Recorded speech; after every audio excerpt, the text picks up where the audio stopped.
Hello students, मैं Trilok Patel MG सही के डिजिटल लर्निंग प्लेटफॉर्म पर आप सभी का बहुत बहुत स्वागत करता हूं। तो आज हम इस वीडियो में देखने वाले हैं जेईई एडवांस 2024 पेपर 1 का मैथमेटिक्स का सॉल्यूशन।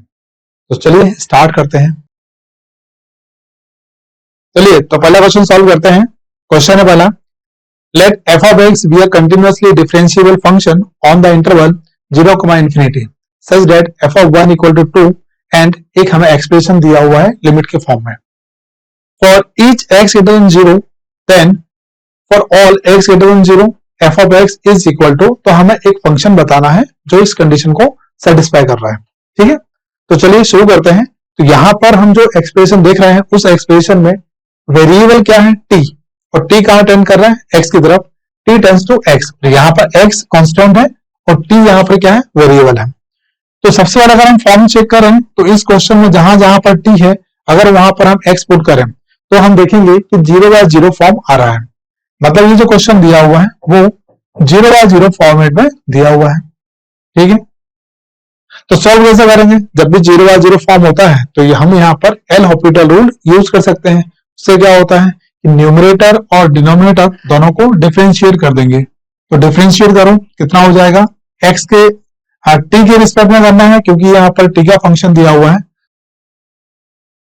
तो limit T tends to X 10 T to the power 9 F of x minus x to the power 10 F dash of T upon 9 T to the power 8 is equal to 1। जहां जहां पर T है वहां पर x put कर दो।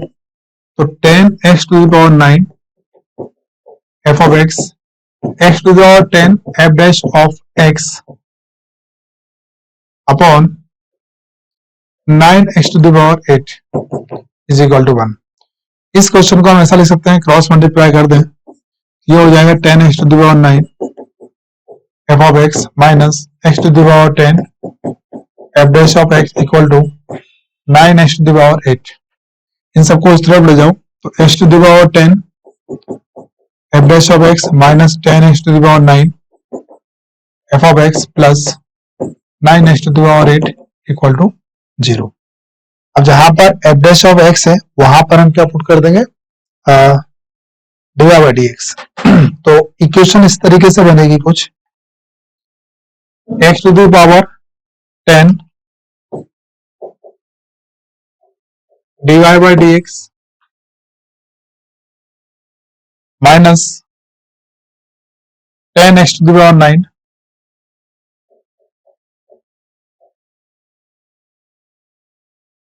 y plus 9 x to the power 8 equal to 0। अब x to the power 10 से डिवाइड कर देंगे तो ये क्वेश्चन हो जाएगा dy by dx minus 10 by x into y equal to minus 9x to the power 8 upon यहां पर भी क्या आ जाएगा x to the power 10। तो ये हो गई linear differential equation, dy by dx minus 10 by x y equal to minus 9 by x square। यहां पर इंटीग्रेटिंग फैक्टर IF निकालेंगे। तो IF निकालने के लिए e to the power p into dx, IF कितना आएगा, e to the power minus 10 by x into dx, e to the power minus 10 log x, e to the power कितना आएगा, log 1 by x to the power 10, तो बस e यानी 1 upon x to the power 10। ये आ गया IF integrating factor. Integrating factor निकालने के बाद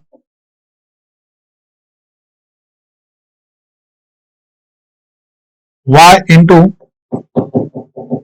IF integration q into IF into dx, y into IF आ गया 1 upon x to the power 10 equal to integration of q कितना है हमारे पास, -9 by x square.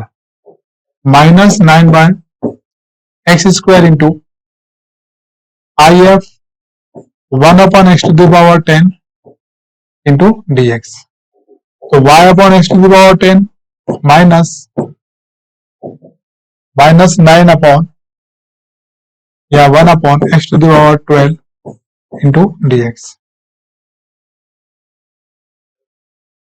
y upon x to the power 10 equal to minus 9 integration of x to the power minus 12 into dx plus c।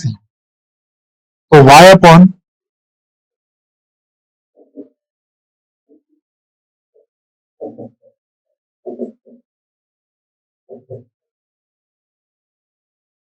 तो यहां पर आ जाएगा y upon x to the power 10 9 by 11 x की power minus 11 plus c। अब question में हमें दिया हुआ है f of 1 इक्वल टू 2, तो जहां जहां पर x है यहां पर दिया हुआ है अपने को f of 1 इक्वल टू 2। इसमें जहां जहां पर x है वहां पर क्या पुट कर देंगे 1 और y की जगह क्या पुट करेंगे 2। तो x equal to 1 y equal to 2। तो x की वैल्यू 1 और y की वैल्यू 2 जैसे लेंगे हम तो 2 upon 1 equal to 9 by 11 1 to the power minus 11 plus c। तो c की वैल्यू अपने को मिलेगी यहां से माइनस 1 की जगह कुछ भी हो 1 ही रहेगी 9 by 11। तो c आ जाएगा यहां से 22 माइनस 9 यानी कि 13 by 11। ये आ गई कांस्टेंट c की वैल्यू। अब c की वैल्यू यहां पुट कर देते हैं और उसे फंक्शन मिल जाएगा। चलिए c की वैल्यू पुट करूं तो कितना मिलेगा y अपॉन x to the power 10 equal to 9 by 11 x to the power 11 plus 13 by 11। तो y equal to 9x to the power 10 upon 11 x to the power 11 plus 13x to the power 10 by 11। ठीक है, इसको cancel out कर देंगे तो यहां पर 9 by 11x 9 by 11x plus 13x to the power 10 upon 11। तो ये फंक्शन मिलेगा ये y के लिए 9 by 11x plus 13x to the power 10 by 11। ठीक है, देखते हैं कौन सा ऑप्शन मैच हो रहा है। तो यहाँ पर 9 by 11x plus 13 by 11 x to the power 10। ठीक है, तो यहाँ पर आपका बी ऑप्शन करेक्ट है। ठीक है, चलिए अगले क्वेश्चन की तरफ बढ़ते हैं। क्वेश्चन नंबर 2 देखते हैं। चलिए तो अगला क्वेश्चन देखते हैं। इस क्वेश्चन में हम देखेंगे कि ये सिंपल क्वेश्चन है प्रोबेबिलिटी का, और अगर आपने एनसीईआरटी को बहुत अच्छी तरह से पढ़ा है अपन ने तो इस टाइप के आपने बहुत सारे क्वेश्चन सॉल्व किए होंगे। ठीक है, तो बेस थ्योरम के ऊपर क्वेश्चन है। तो चलिए देखते हैं क्वेश्चन क्या है। एक स्टूडेंट पेपर सॉल्व करता है जिसके अंदर ट्रू फॉल्स टाइप के क्वेश्चन है ना, मतलब एक क्वेश्चन के आंसर देने के दो ही तरीके हैं, ट्रू होगा या फिर फॉल्स होगा। ठीक है, अगर वो आंसर जानता है तो उसकी सही होने की प्रोबेबिलिटी कितनी है 1 है, और अगर वो आंसर गैस कर रहा है तो उसकी प्रोबेबिलिटी कितनी हो जाएगी 50% यानी कि 1/2। ठीक है, अगर वो गैस कर रहा है क्वेश्चन और आंसर दे रहा है तो सही होने के चांसेस कितने हैं 1/2 है। और क्वेश्चन में हमें बताना है, सबसे इंपॉर्टेंट चीज ये है कि क्वेश्चन में एक चीज और दे रखी है कि अगर उसने आंसर दिया और आंसर सही निकला तो गैस करके आंसर दिया था क्या, इसकी प्रोबेबिलिटी भी दी हुई है। कितनी है इसकी प्रोबेबिलिटी 1/6। ठीक है, गैस किया था और आंसर सही हो गया, इसकी प्रोबेबिलिटी कितनी दे रखी है 1/6 दे रखी है। तो हमें बताना है प्रोबेबिलिटी कि वो आंसर जानता था। ठीक है, हाँ, तो इसके लिए सबसे पहले अगर वो आंसर जानता था इसकी प्रोबेबिलिटी कितनी मान लेते हैं हम k मान लेते हैं, और नहीं जानता उसकी प्रोबेबिलिटी कितनी है मान लो 1 - k। ठीक है, तो अगर जानता है तो सही होने की प्रोबेबिलिटी कितनी दे रखी है 1, पर अगर गैस कर रहा है तो प्रोबेबिलिटी कितनी है 1/2। और हमें बताना है कि सही आंसर तो दिया लेकिन वो गैस करके दिया था। ठीक है, तो इसके लिए हम क्या करेंगे 1 - k गैस करके दिया था और उसकी प्रोबेबिलिटी कितनी है 1/2। अपॉन में क्या आएगा टोटल प्रोबेबिलिटी, गैस करके दिया था तो 1 - p और सही आंसर था 1/2, और k इंटू कितना आएगा 1, और ये सब कितना दिया हुआ है 1/6। ठीक है, तो इसको कैलकुलेट करना, सॉल्व करने के बाद आपका आंसर आएगा 5/7। ठीक है, यानी कि सी आंसर आपका करेक्ट है। ठीक है, चलिए अगला क्वेश्चन देखते हैं। तो यहां पर हमें cot x की वैल्यू दे रखी है -5/√11 और साथ में कंडीशन दी हुई है कि x belongs to second quadrant. ठीक है, x π/2 से पाई में बिलोंग कर रहा है और ये एक्सप्रेशन की वैल्यू हमें बताना है। तो अगर हम इस एक्सप्रेशन को सिंप्लीफाई करें, इसका अंदर मल्टीप्लाई कर दें, तो sine 11x/2 sine 6x minus sine 11x/2 cos 6x, और इसका भी मल्टीप्लाई करेंगे तो यहां पर हम देखेंगे कि अगर इसको हम p सपोज कर लें तो इसको सिंप्लीफाई करने के बाद sine 11x/2 sine 6x minus sine 11x/2 cos 6x plus cos 11x/2 sine 6x plus cos 11x/2 cos 6x, ये मिलेगा मल्टीप्लाई करने के बाद। फिर अगर हम यहां पर इस वाली टर्म को और इसको साथ में लिखें, इन दोनों को, तो यहां से p मिल जाएगा हमें, सामने फॉर्मूला दिख रहा है हमें, साइन a माइनस बी का फॉर्मूला बन रहा है। ठीक है, sine a minus b sine a cos b minus cos a sine b, तो यहां मिलेगा sine 6x minus 11x/2 plus cos 6x minus 11x/2। तो p की जो वैल्यू आएगी वो आएगी sign x/2 plus cos x/2। ठीक है, अब हमें इसको कैलकुलेट करना है, sign x/2 plus cos x/2 को। तो यहां पर हम देख रहे हैं कि cot x की वैल्यू -5/11 है, मतलब बेस अपॉन परपेंडिकुलर, तो यहां पर हम 5 ले लें और ये √11, तो इसका हाइपोटेन्यूस आ जाएगा 6। ठीक है, अगर इससे हम साइन थीटा की वैल्यू निकालें, साइन x की वैल्यू निकालें, तो साइन x आएगा √11/6। हमें चूंकि p की वैल्यू निकालना है तो इसका हम क्या कर देंगे, स्क्वायर कर देंगे, p स्क्वायर आएगा 1 प्लस साइन x, तो 1 प्लस साइन x की वैल्यू कितनी है, √11/6, तो p स्क्वायर की वैल्यू है। हमें p की वैल्यू कैलकुलेट करना है, तो p यहां से आएगा √6 प्लस √11/6। ठीक है, तो अपना आंसर आ जाएगा इसका स्क्वायर रूट, तो इसका स्क्वायर रूट 2 से मल्टीप्लाई डिवाइड कर दो, तो 12 प्लस 2√11 अपॉन 12, और यहां पर ऑप्शन बी देखें अगर हम, तो इसका स्क्वायर रूट क्या आ जाएगा, ऑप्शन बी का स्क्वायर करोगे आप तो इसके बराबर आ जाएगा। ठीक है, तो इसका आंसर बी। तो ये भी एक आसान क्वेश्चन था, है ना, इजी कैटेगरी में बोल सकते हैं इसको हम। चलिए आगे बढ़ते हैं, अब अगला क्वेश्चन देखते हैं। चलिए तो अगला क्वेश्चन देखते हैं हम। इस क्वेश्चन में हमें दिया हुआ है एक इलिप्स और साथ में हमें दिया हुआ है एक पॉइंट, एस पॉइंट दिया p, q दिया point in the first quadrant. First quadrant में पॉइंट दिया हुआ है such that p² 3 plus q² 4 greater than 1। इसका मतलब p पॉइंट कहां पर है, आउटसाइड द इलिप्स। ठीक है, इस पॉइंट से दो टेंजेंट ड्रॉ कर रहे हैं इलिप्स के ऊपर, और ये इलिप्स को दो पॉइंट के ऊपर मिलेगी, एक तो end point of the minor axis and the other meet the ellipse at point T in the fourth quadrant. R B the vertex of the ellipse, R vertex ellipse का with positive X coordinate, and O B the centre of the ellipse and the area of the, और साथ में हमें area of the triangle भी दिया हुआ है, area of triangle O R T is 3/2। Then which of the following option is correct. P और q की वैल्यू हमें बताना है कि कौन सी होगी। चलिए सबसे पहले इस क्वेश्चन के अकॉर्डिंग डायग्राम बनाते हैं। हमें दिया हुआ एक इलिप्स,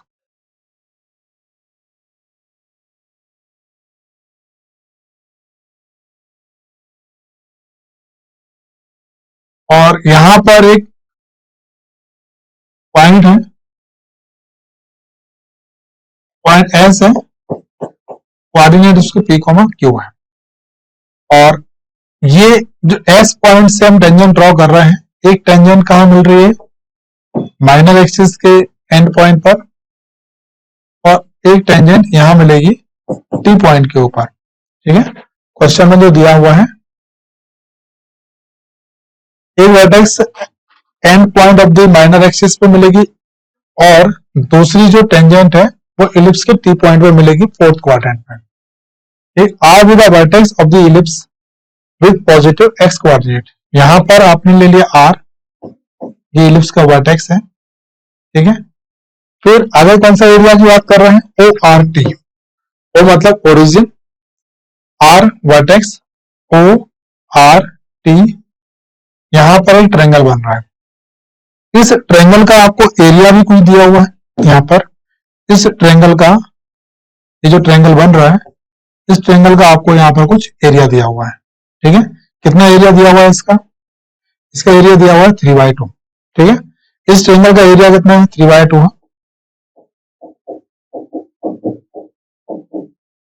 T पॉइंट सपोज कर लेंगे हम अल्फा कॉमा बीटा। ठीक है, P पॉइंट से हमने टेंजेंट ड्रॉ करी। अच्छा एक चीज है, देखो ये जो एंड पॉइंट रहेंगे वो रहेंगे 0,2 और ये रहेगा 0,-2। और यहाँ पे R पॉइंट के कोऑर्डिनेट, चूंकि हमें इक्वेशन दे रखी है x² 9 plus y² 4 equal to 1, तो ये पॉइंट के कोऑर्डिनेट कितने हो जाएंगे आपके, R पॉइंट हो जाएगा 3,0। ठीक है, R पॉइंट का कोऑर्डिनेट क्या है, 3,0। अब ये इसकी क्या है, मेजर एक्सिस है, और ये क्या है, इसकी माइनर एक्सिस है। T point alpha comma beta है, इस पॉइंट पर ये टेंजेंट मिल रही है।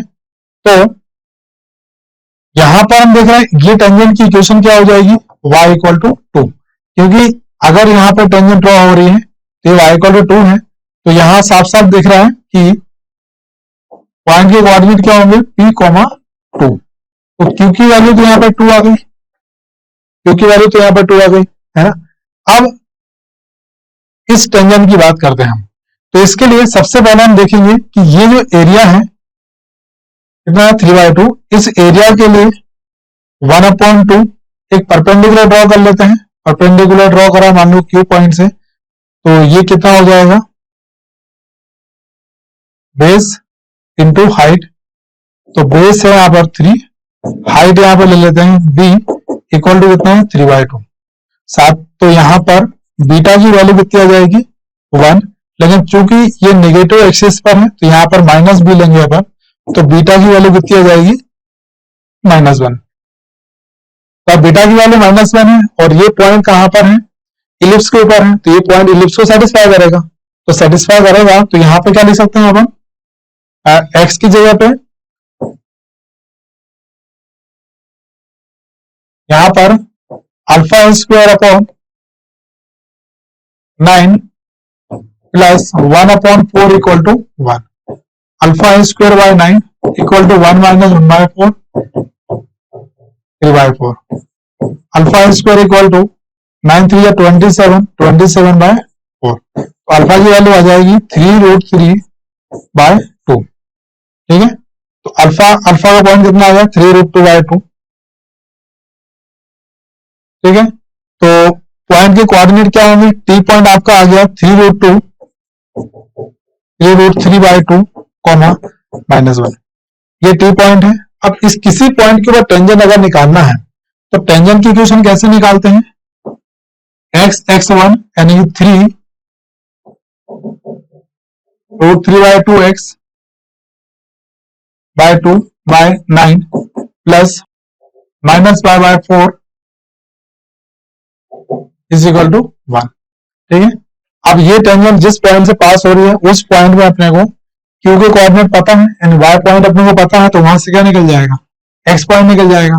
तो y की जगह कितना पुट कर देंगे हम, 2 पुट करेंगे, तो 3√3x/18 is equal to 1 plus 2/4। तो 3√3x/18 is equal to 4 6/4 3/2। x equal to 3/2 into 18/3√3 2 9 जा 18, 3 कैंसिल हो जाएगा, तो x की वैल्यू आ जाएगी 3√3। ठीक है, तो फाइनली x मतलब ये p की वैल्यू है। ठीक है, तो टेंजेंट में हमने क्या करा, अल्फा बीटा, इस पॉइंट पर टेंजेंट की इक्वेशन निकाली, उस टेंजेंट की इक्वेशन में y की वैल्यू 2 यानी q की वैल्यू 2 पुट करी, तो वहां से x की वैल्यू निकाली, और x की वैल्यू मतलब ये पॉइंट लाई करेगा उस टेंजेंट के ऊपर, तो p की वैल्यू कितनी आ जाएगी, 3√3 आ जाएगी। ठीक है, चलिए, तो कौन सा आंसर है इसका, कौन सा आंसर मैच कर रहा है, q की वैल्यू 2 और p की वैल्यू 3√3। ठीक है, चलिए अगला क्वेश्चन देखते हैं।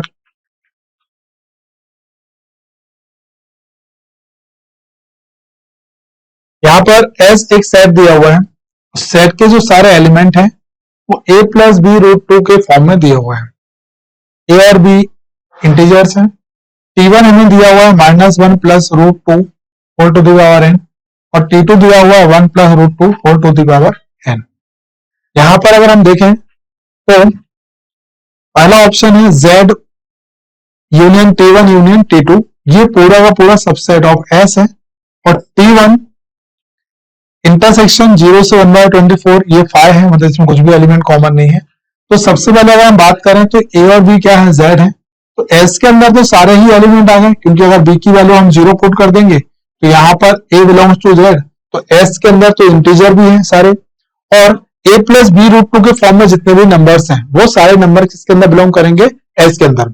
हम बात कर लेते हैं t1 की, तो t1 जो नंबर दिया हुआ है t1, अगर इसकी पावर हम कुछ भी रखते जाएं, -1 + √2 की पावर n अगर रखेंगे तो ये आंसर तो हमेशा लेस देन 1 आने वाला है। ठीक है, एक से कम ही रहेगा आंसर।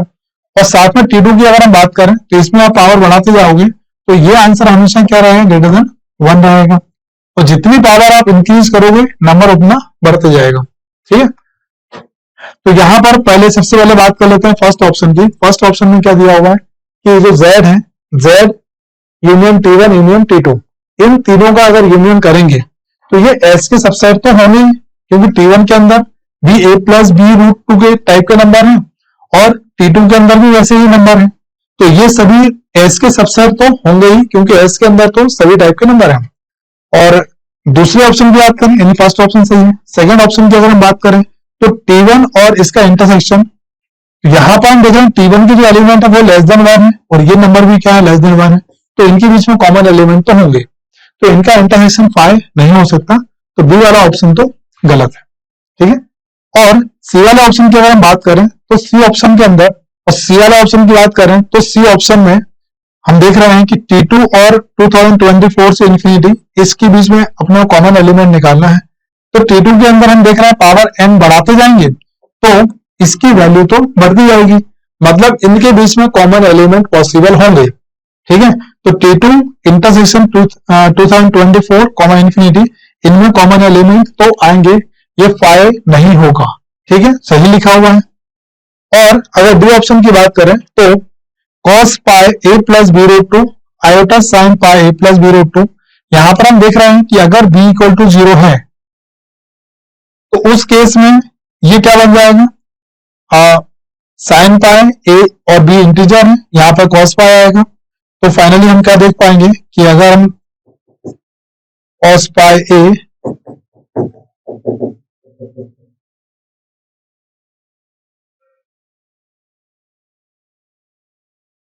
ये आंसर हमेशा 0 होगा, क्योंकि a इंटीजर है, इंटीजर मल्टीपल ऑफ पाई पर साइन हमेशा क्या हो जाएगा, 0, तो यहां क्या बचेगा, cos pi a।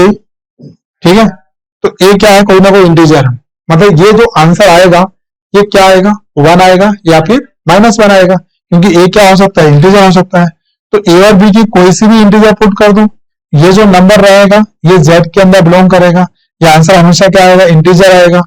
लेकिन कब आएगा इंटीजर, जब यहाँ पर b = 0 हो, तो b = 0 के लिए इसका आंसर हमेशा क्या मिलने वाला है बेटा, इंटीजर मिलने वाला है। ठीक है, तो इस हिसाब से डी ऑप्शन भी सही है, तो इसका आंसर है ए सी डी। ठीक है, चलिए तो एक और मल्टीपल टाइप का क्वेश्चन देखते हैं।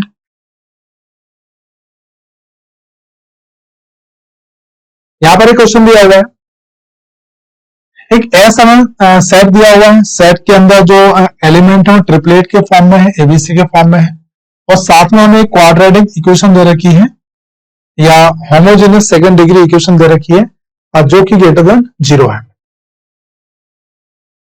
हमें बताना है कि इन स्टेटमेंट में से कौन सा स्टेटमेंट सही है। तो यहां पर अगर हम इस इक्वेशन की बात करें, इस इक्वेशन को x से या y से डिवाइड करके इक्वेशन यहां बन सकती है cy² upon x² plus 2bxy upon x² plus a greater than 0। ये हो गया c y अपॉन x का स्क्वायर 2b y अपॉन x plus a greater than 0। अब ये क्वाड्रेटिक इक्वेशन है और क्वाड्रेटिक इक्वेशन पॉजिटिव कब होती है? ऑलवेज पॉजिटिव कब होती है? जब लीडिंग कोएफिशिएंट 0 हो, पॉजिटिव हो, यानी c ग्रेटर देन 0 हो और साथ में d क्या हो? लेस देन 0 हो। तो d लेस देन 0 मतलब 2b² minus 4ac should be less than 0। तो b² minus ac less than 0, b² less then ac। ठीक है, एक रिलेशन मिल गया b² और ac का, b² लेस देन ac है। अब हम बात करते हैं जो ऑप्शन हमें दिए हुए हैं उनमें से कौन सा ऑप्शन सही है। फर्स्ट ऑप्शन की बात करें तो ये ए है, बी है और सी है। b² यानी 7/2 का स्क्वायर लेस देन 2 इंटू 6 आ रहा है क्या? तो यहां पर 49 अपॉन 2 लेस देन 12, क्या ये पॉसिबल है? बिल्कुल पॉसिबल नहीं, ये नंबर ज्यादा रहेगा, तो ये ऑप्शन सेटिस्फाई नहीं हो रहा है। सेकेंड ऑप्शन की बात करते हैं, अगर ये एलिमेंट एस के अंदर बिलोंग करेगा तो क्या ये सही है? तो सेकेंड वाले ऑप्शन की अगर हम बात करें तो b² लेस देन 3 इंटू 1/12, तो b² 4b² लेस देन 1, तो ये हो जाएगा 2b लेस देन 1। ठीक है, अगर ये एलिमेंट एस के अंदर बिलोंग कर रहा है, ठीक है, तो उस केस में 2b लेस देन 1, मतलब ये वाला ऑप्शन सही है। और कोई सी भी गिवन ऑर्डर पेयर के लिए क्या ये इक्वेशन सही है? तो इसको चेक करने के लिए क्वेश्चन क्या दिया हुआ है, for any given ABC for any given a, b, c belongs to S, the system of linear equation, ये जो सिस्टम ऑफ लीनियर इक्वेशन है इसका यूनिक सॉल्यूशन है। तो यूनिक सॉल्यूशन कब होता है किसी भी इक्वेशन का? जब a1 upon a2 not equal to कितना? b1 upon b2, a upon b not equal to b upon c, क्या ये सही है? ac not equal to b², सही है। b² less then ac equal नहीं है, तो ये भी सही कंडीशन है।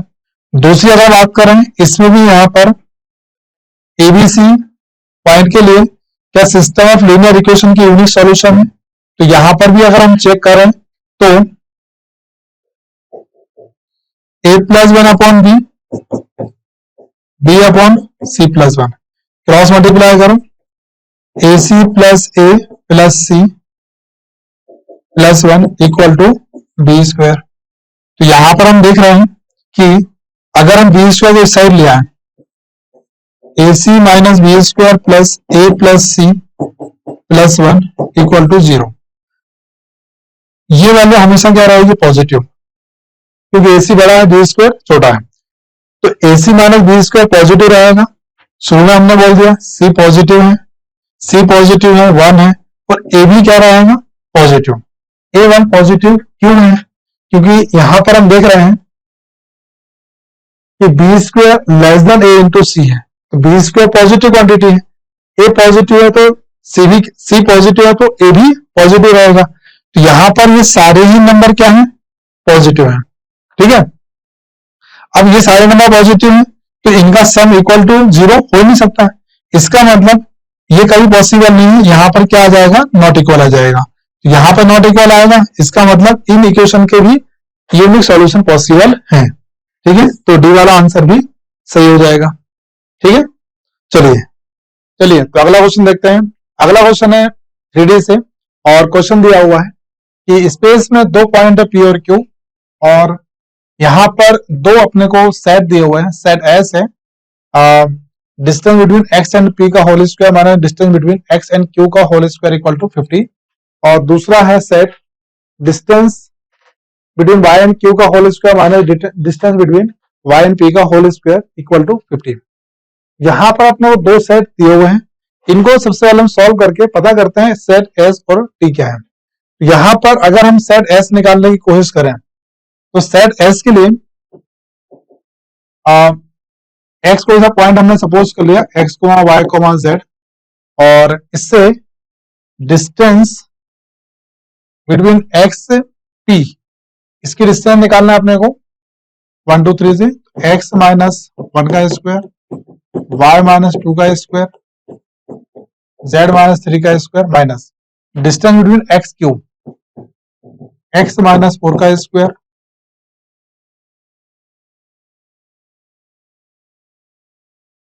y माइनस 2 का स्क्वायर माइनस z माइनस 7 का स्क्वायर इक्वल टू कितना है 50। इसको कैलकुलेट करके जब इसको हम पूरा सॉल्व करेंगे तो यहां से सेट s जो बनेगा, सेट s हमें मिलेगा 6x plus 8z equal to 105। ठीक है, और ऐसे ही t को सॉल्व करेंगे। t को सॉल्व करने के बाद t को भी इस तरीके से सॉल्व करना है। एक पॉइंट और सपोज कर लेंगे x y z, और यहां पर पहले क्यू स्क्वायर बाद में माइनस पी स्क्वायर। तो इसको सॉल्व करेंगे हम तो t की वैल्यू हमें इस टाइप से कुछ मिलेगी, सेम वैल्यू आएगी 6x plus 8z equal to 5। तो ये हमें s और t जो दो सेट यहाँ पे मिल रहे हैं वो प्लेन मिल रहा है। ठीक है, दोनों ये प्लेन की इक्वेशन है। अब ये दो प्लेन की इक्वेशन है, अब देखते हैं हम क्या क्या ऑप्शन पूछे गए हैं। There is a triangle whose area is 1 and all of whose vertices are from S। तो S प्लेन के ऊपर, S प्लेन है मान लो एक, ठीक है, एक प्लेन है S, इस प्लेन के ऊपर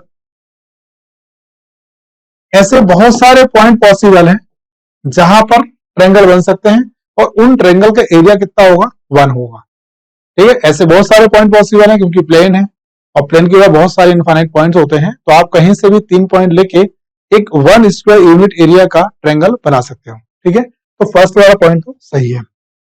second, there are two distinct point L and M in T such that each point on the line segment LM is also in T। यहां पर T एक प्लेन है, इस प्लेन के ऊपर आप जितने भी पॉइंट लोगे उन दोनों पॉइंट को ज्वाइन करने की जो लाइन बनेगी उस लाइन के सारे ही पॉइंट उस प्लेन के ऊपर ही लाई करेंगे। ये तो करते ही हमेशा, नॉर्मल प्रॉपर्टी है तो प्लेन की। तो सेकंड वाला भी सही है। थर्ड वाले की बात करें, there are infinitely many rectangles of parameter 48, two of whose vertices are from S and the other two vertices are from T। तो अगर C वाले की हम बात करें, C में क्या बोल रहा है कि दो प्लेन है आपके पास, यहां पर हम प्लेन ड्रॉ कर लेते हैं, ये पहला प्लेन है और साथ में ये दूसरा प्लेन है। इस प्लेन के ऊपर आप इस तरीके से पॉइंट सपोज करो जिससे कि यहां पर रेक्टेंगल बन जाए। तो यहां पर अगर हम इस टाइप से दो पॉइंट सपोज करेंगे, ये रेक्टेंगल बनेंगे। ये दोनों पॉइंट कहां पे लाई कर रहे हैं, पहले वाले प्लेन के ऊपर S के ऊपर 2 पॉइंट लाई कर रहे हैं, दूसरे प्लेन T के ऊपर 2 पॉइंट लाई कर रहे हैं, और हमें इसका पेरीमीटर कितना चाहिए, पेरीमीटर 48 चाहिए। तो पेरीमीटर 48 करने के लिए सबसे पहले तो हम देखते हैं कि ये दोनों प्लेन पैरेलल हैं, ये दोनों प्लेन पैरेलल हैं, और दोनों इन प्लेन जो पैरेलल है इनके बीच की डिस्टेंस कितनी है 10। ठीक है, यहाँ डिस्टेंस कितनी है 10, distance between two parallel plane. तो यहाँ पर डिस्टेंस अगर 10 है तो ये 10 हो गया, ये 10 हो गया, 10 और 10 20 पेरीमीटर तो यही हो गया। हमें कितना पेरीमीटर चाहिए यहाँ पर 48। तो 48 पेरीमीटर के लिए हम यहाँ पर इस तरीके से पॉइंट सपोज करेंगे जिससे कि इनके बीच की जो लेंथ रहेगी वो कितनी रहेगी 14 14 14 28 10 10, यानी यहाँ पर टोटल पेरीमीटर कितना हो गया 48। तो इस तरीके के बहुत सारे पॉइंट हम ले सकते हैं जिनके बीच की डिस्टेंस कितनी रहेगी 14, और उन दोनों जो पैरेलल प्लेन है उनके बीच की डिस्टेंस तो कितनी है 10 है ही। ठीक है, तो यहाँ पर इनफाइनाइट पॉइंट पॉसिबल है, तो सी वाला ऑप्शन भी सही है। There is a square of perimeter 48, two of whose vertices are from S and the other vertices are from the T। अब क्या इस टाइप के कोई स्क्वायर पॉसिबल है, जिनका पेरीमीटर कितना हो 48। तो यहां पर देख लेते हैं अपन, अगर मान लो आपको दो प्लेन दिए हैं, मान लो इस टाइप से दो प्लेन है, तो आप इस टाइप से दो स्क्वायर बना सकते हो। ये दोनों पॉइंट इसके ऊपर रहेंगे और स्क्वायर तिरछा, मतलब कि ये दो प्लेन है, आप इस तरीके का स्क्वायर बना सकते हो दो पॉइंट लेके, कि जो दोनों पॉइंट जो रहेंगे ये इस प्लेन के ऊपर रहेंगे, दोनों पॉइंट इसके ऊपर रहेंगे, इनके बीच की जो डिस्टेंस रहेगी जब इस थोड़ा टिल्ट रहेगा, तो यहां पर टोटल 48 है, तो आप 12, 12, 12 और 12 इस तरीके से आप पॉइंट लोगे इनके ऊपर, कि उन पॉइंट के बीच की डिस्टेंस कितनी रहेगी 12 रहेगी, और हम इंक्लाइन इस तरीके से करेंगे उस स्क्वायर को कि उसकी जो डिस्टेंस रहेगी वो 12 हो जाएगी। परपेंडिकुलर डिस्टेंस 10 है, लेकिन अगर हम इस तरीके से स्क्वायर लेंगे तो यहां पर 12 डिस्टेंस भी पॉसिबल है। ठीक है, तो यहां पर स्क्वायर पॉसिबल है, तो फिर इसका आंसर क्या हो जाएगा, डी। ठीक है, तो इसके चारों ही आंसर सही थे, ए बी सी डी। तो ये भी कोई टफ क्वेश्चन नहीं था, इसको भी हम एक नॉर्मल क्वेश्चन बोल सकते हैं। ठीक है, चलिए तो आगे बढ़ते हैं, अगला क्वेश्चन देखते हैं।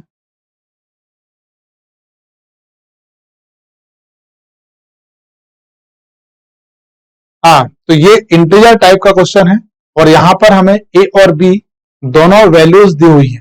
ठीक है, साथ में यहाँ पर हम देख रहे हैं कि दो इक्वेशन है, इन इक्वेशन को सॉल्व करना है हमें, और सॉल्व करने के बाद एक्स और वाई की वैल्यू निकालना है, क्योंकि एक्स और वाई की वैल्यू जब निकल जाएगी तब हम 4x प्लस 5y इसकी वैल्यू निकाल पाएंगे। ठीक है, तो चलिए सॉल्व करते हैं। फर्स्ट इक्वेशन की अगर हम बात करें तो यहाँ पर 3x प्लस 2y लॉग ए की वैल्यू कितनी है 3√2 है, और 18 को हम लिख सकते हैं 3√2 का स्क्वायर, 3√2 का स्क्वायर, और यहाँ पर 5/4 है तो ये हो जाएगा 5/2। तो पावर सामने आएगी, तो फाइनली क्या बोलेंगे हम, 3x plus 2y equal to 5/2, ये फर्स्ट इक्वेशन। ठीक है, दूसरी इक्वेशन है 2x minus y equal to log b. अब यहाँ पर इस नंबर को देखिए, इसको हम क्या लिख सकते हैं, under root of 5 into 6 to the power 3, और इसकी पावर क्या लगा देंगे 1/2। तो 5 to the power 1/2, 6 to the power कितने लिख देंगे 3/2।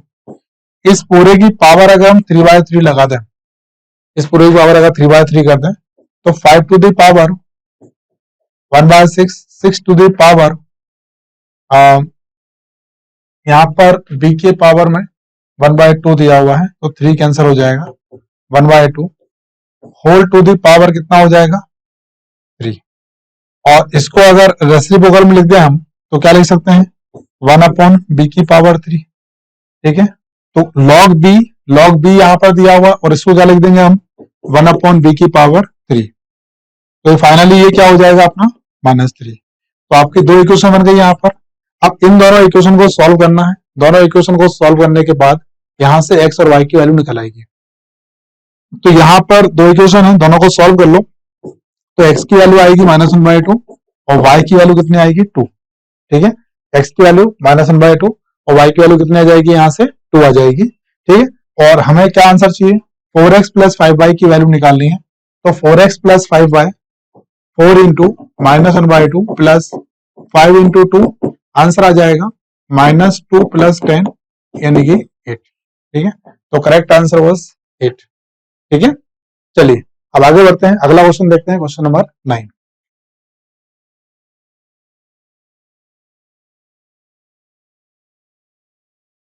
क्वेश्चन है एफ ऑफ एक्स दिया हुआ है हमें, X to the power 4 plus A X cube plus B X square plus C एक पॉलिनोमियल है with real coefficient such that F of 1 equal to -9। F of 1 equal to -9 दिया हुआ है, तो यहां से एक इक्वेशन तो बन जाएगी, एक्स की जगह 1 पुट करो, 1 plus a plus b plus c equal to -9। साथ में हमें दिया हुआ है एक इक्वेशन और है 4x क्यूब। इस इक्वेशन में से अगर हम x कॉमन ले लें तो ये इक्वेशन बनेगी x 4x square plus 3ax plus 2b equal to 0।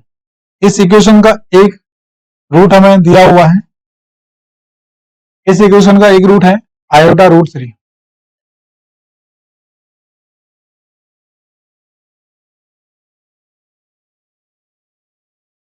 तो इस इक्वेशन का जो एक रूट है आयोटा रूट 3 है, ठीक है ना, एक रूट दिया हुआ iota root 3 is a root of this equation. तो अपने को पता है कि अगर कोई भी क्वाड्रेटिक इक्वेशन दे रखी है, ठीक है, तो imaginary roots always occurs in pair.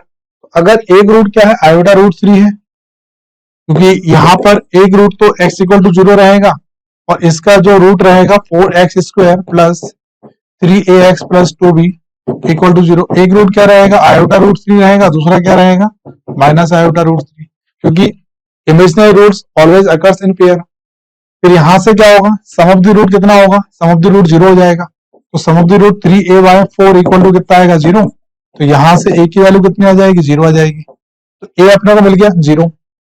Product of the root क्या होता है 2b/4 इक्वल टू इन दोनों का product i√3 into minus i√3, ये क्या हो जाएगा b/2 equal to iota square minus i square की वैल्यू -1 यानी 3, तो b कितना आ जाएगा 6।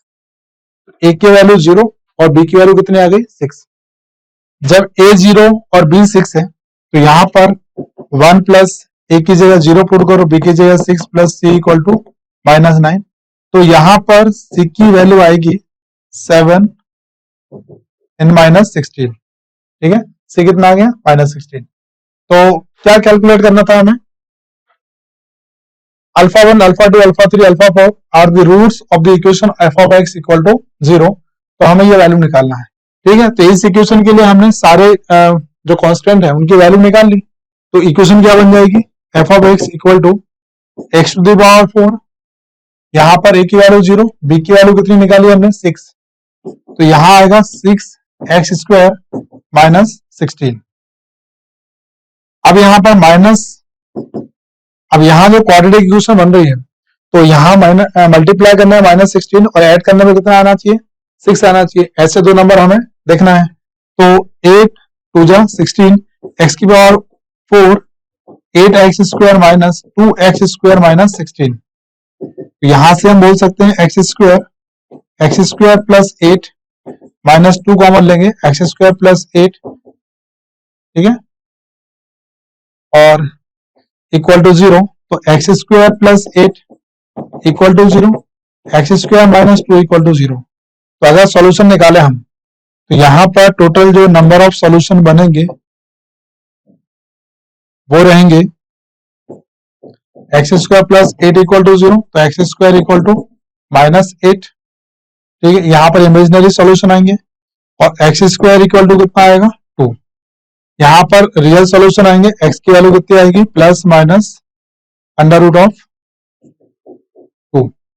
यहाँ पर हम देखेंगे तो x इक्वल टू कितना आएगा प्लस -2√2 आयोटा। क्वेश्चन में क्या है कि इस इक्वेशन में कितने सॉल्यूशन है 4, कौन कौन से अल्फा 1 अल्फा 2 अल्फा 3 अल्फा 4, इनके स्क्वायर का सम क्या होगा। तो यहाँ पर साफ साफ दिख रहा है कि अगर हम इसको अल्फा 1 अल्फा 2 अल्फा 3 4 सपोज करेंगे तो इसका स्क्वायर तो कितना आएगा 2 आएगा, तो इसका स्क्वायर यहाँ पे 2 आएगा, इसका स्क्वायर कितना हो जाएगा 2, इनका स्क्वायर 8 आएगा और इसका स्क्वायर भी कितना आएगा 8, तो टोटल हम देख रहे हैं कि आंसर कितना आ जाएगा 20, ठीक है, तो ये आंसर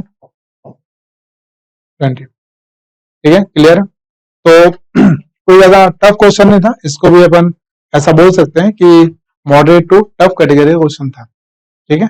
चलिए, तो इसके आगे के क्वेश्चन सॉल्व करवाने के लिए अब आपके साथ होंगे राम भाटिया सर, ठीक है। तो हेलो बच्चों, अब हम दूसरा पार्ट जो मैथ्स का है इसका 10 से आगे तक के जो क्वेश्चंस हैं जेईई एडवांस 2024 में वो मैं आपको सॉल्व करके दिखाऊंगा। अब हम आ जाते हैं क्वेश्चन नंबर 10 पे।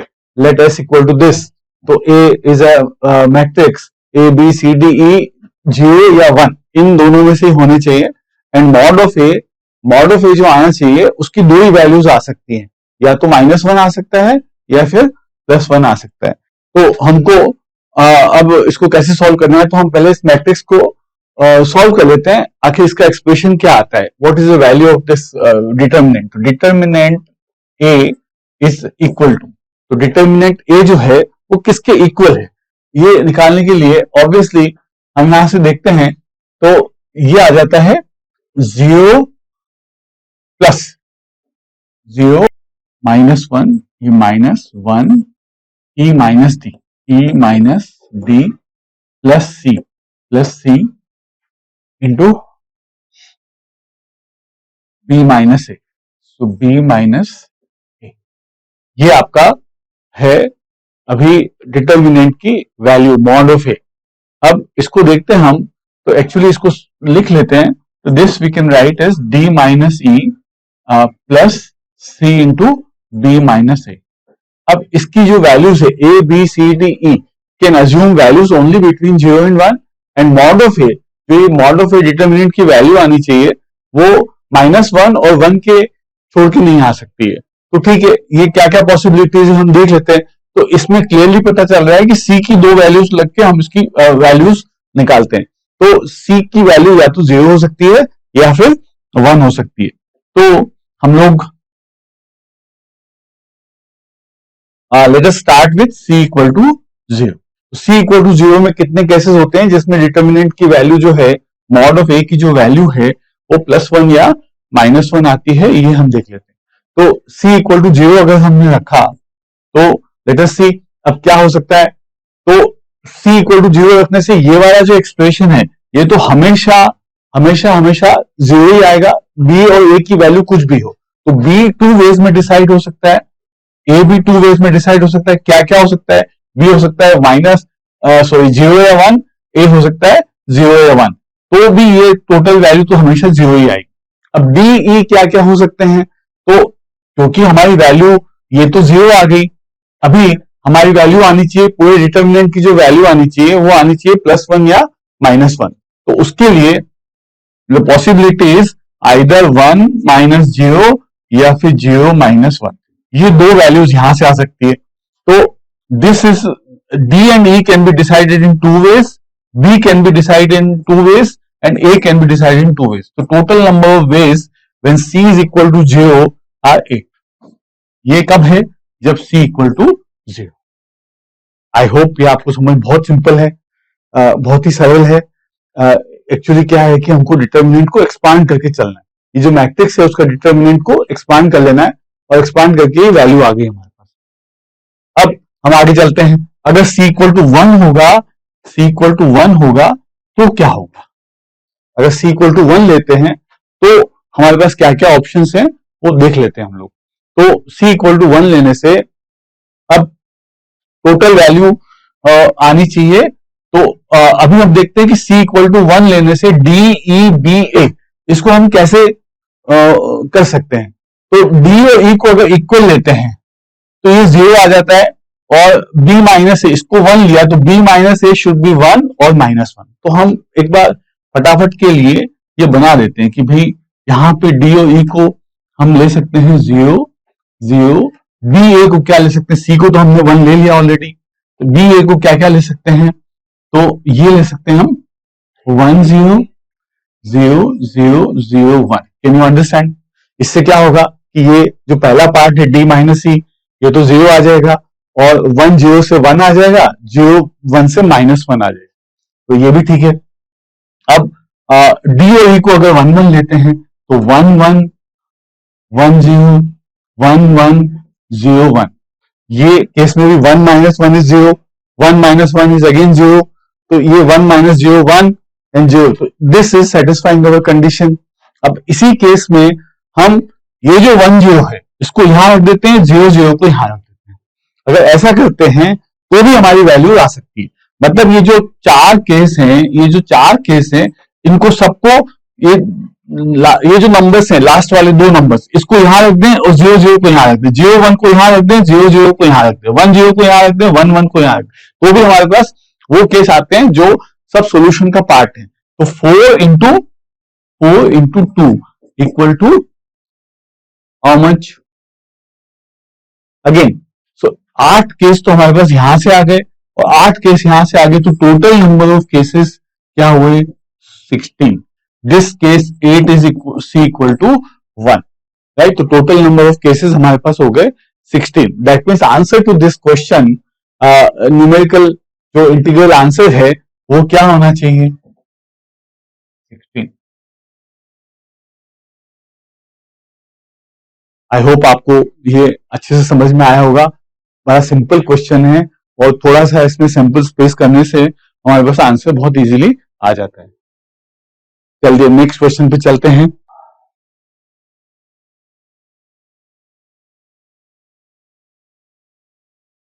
चल आ जाइए।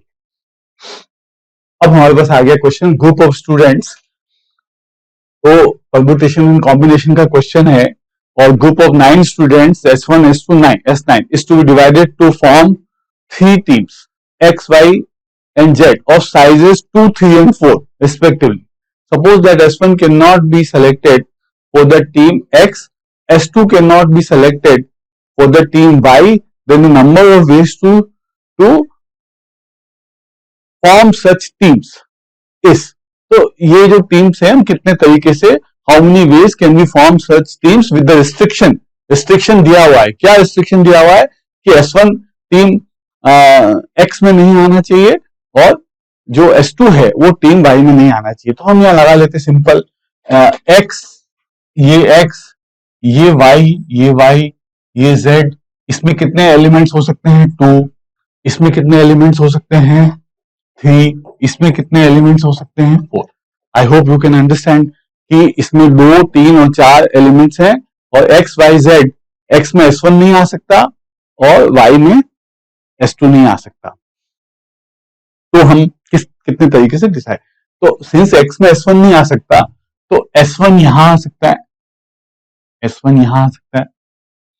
ओके, S1 जहां जहां आएगा और S2 जहां जहां आएगा पहले हम लिख लेंगे और उसके परम्यूटेशंस बना लेंगे। तो S1 यहां आ सकता है। अब हम ये भी कर सकते हैं कि S1 यहां आ गया, अब S2 यहां नहीं आ सकता तो S2 यहां आ सकता है। ठीक है, S2 यहां ले लिया, S1 यहां ले लिया और Z में तो कुछ भी आ सकता है। तो अब हम देखते हैं, हम स्टार्ट करते हैं कि हमारे पास टोटल 9 स्टूडेंट्स हैं। टोटल कितने स्टूडेंट्स हैं 9 और X से डिवाइड करते हैं। S2 ऑलरेडी आ चुका तो और S1 ऑलरेडी हमने यहां पे रख दिया, तो बचे कितने students 7 students, right. Out of the 7 students first let us take X में कैसे डिसाइड होता है, तो X में we have to take 1 more, तो इसका जो सिलेक्शन होगा 7C1। पहले X के लिए हमने डिसाइड किया कितना 7C1 वेज में यहां हम प्लेस कर सकते हैं। फिर अब हमारे पास जो स्टूडेंट्स बचे वो 6 बचे और यहाँ Y में हमको कितने स्टूडेंट्स चाहिए 2, तो 6C2 क्योंकि 6 बचे थे उसमें से 2 हमने Y के लिए डिसाइड कर लिए और जो रिमेनिंग है वो ऑटोमेटिकली Z में आगे लिखने की जरूरत नहीं है।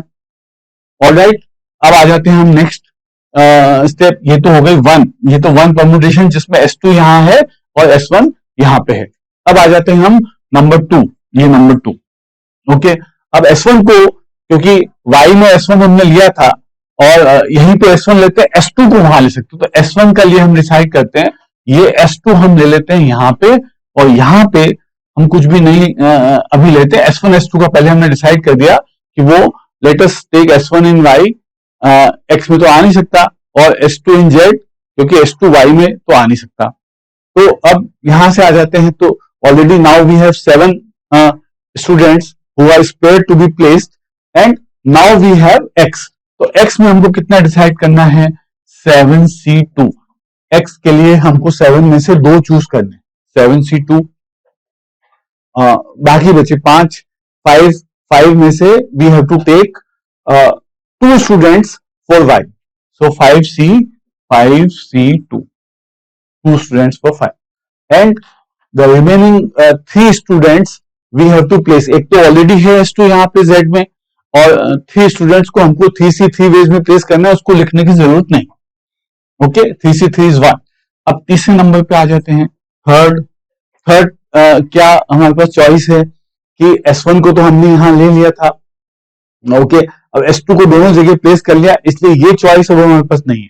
अब हम क्या करते हैं S1 को यहाँ प्लेस करते हैं क्योंकि S1 यहाँ नहीं आ सकता और यहाँ हमने ऑलरेडी प्लेस कर लिया, तो let us place S1 here. Okay, S1 को यहां प्लेस कर दिया और S2 को हम वापस यहां प्लेस कर लेते हैं। ये एक डिफरेंट कॉम्बिनेशन हो गया और यहां पे हमने इनिशियली कुछ भी प्लेस नहीं किया। ऑलराइट, तो वापस आ जाते हैं। S2 is already in X, S1 is already in Z group. So let us now start again. What is it? तो ये आ गया आपका S2 तो है ऑलरेडी, और X में 7C1, एक और स्टूडेंट हमको चाहिए, तो 7 स्टूडेंट बचे हुए हैं, उसमें से 7C1 वेज में we can choose 1 student for X group. Then let us come to the Y group. Y group में 6 में से वी नीड 3, 6C3, 3 स्टूडेंट्स कोई भी अभी नहीं है, तो 6 में से कितने स्टूडेंट सेलेक्ट करने हैं हमको? 6C3. बचे हुए स्टूडेंट्स को ऑब्वियसली जेड में डालना है, इसलिए दिस इज ऑल्सो फिनिश्ड. 4, ये 4. अब 4th नंबर में क्या है हमारे पास? S2 को S1 को तो यहां ले नहीं सकते हम. तो S1 S2 के जो कॉम्बिनेशन हैं वो S2 और S2, S1 और S1 और S2 और S1 सब यहाँ पे आ चुके हैं कॉम्बिनेशन हमारे. And there is no other combination remaining, या वन मोर कॉम्बिनेशन रिमेनिंग, जो जिसमें ये है कि S1 एंड S2 दोनों यहां पे हमने डाल दिए ग्रुप नंबर Z में. S1 S2 दोनों कहां पे आ गए? ग्रुप नंबर Z में. ना तो X में X की कंडीशन भी सेटिस्फाइड है, S1 यहां नहीं आया. Y की कंडीशन भी सेटिस्फाइड है, S2 यहां नहीं आया. दोनों अगर यहां पे आ गए तो देयर इज नो प्रॉब्लम. तो अभी हमारे पास जो स्टूडेंट्स है 7, तो 7C2 बचे 5, 5C3, Y में चले गए, X में चले गए 7C2, Y में चले गए 5C3. So we have these are the combinations. अब all possibilities are finished. So let us write out equal to. Right? अब कितना हुआ? Let us check out. तो 7C1 and 6C2 कितना हुआ? यहां पे लिख दिया 7 into 6 into 5 by 2, 15 equal to 105. I hope this should be okay. 7 into 15, 7C2 is 21 into 5C2 is 10 equal to 210. 7C1 is 7 and 6C3 will be 5 into 4, 20. Am I correct? 140. Okay, so 140 and 7C2 again. 7C2 will be 21 and 5C3 is equal to 5C2 equal to 10. So we have 210. So what is the total of this? 210, 140, 210 and 105. So the total should be 420 plus 140, 560 plus 105, 665. Okay, so what should be the answer? If we take this is 665. That should be the answer. Hope बहुत easy way में आपको समझ में आया होगा. इस question में सबसे इंपॉर्टेंट बात यह है कि हम लोगों को इस स्पेस को बनाने से ही हम इजी वे में चल पाएंगे, अदरवाइज नहीं. ऑलराइट और नॉट? तो इसलिए दिस टू मी ऐसा लगता है कि ये अच्छा सॉल्यूशन है आपका, और आप लोग इसको समझ लीजिए. ऑलराइट, आगे चलते हैं नेक्स्ट क्वेश्चन पे. Question number 12. Question number 12.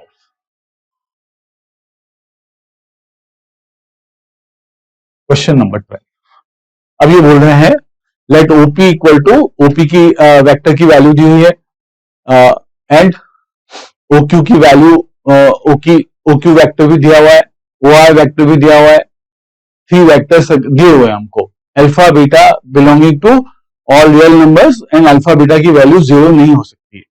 ठीक है.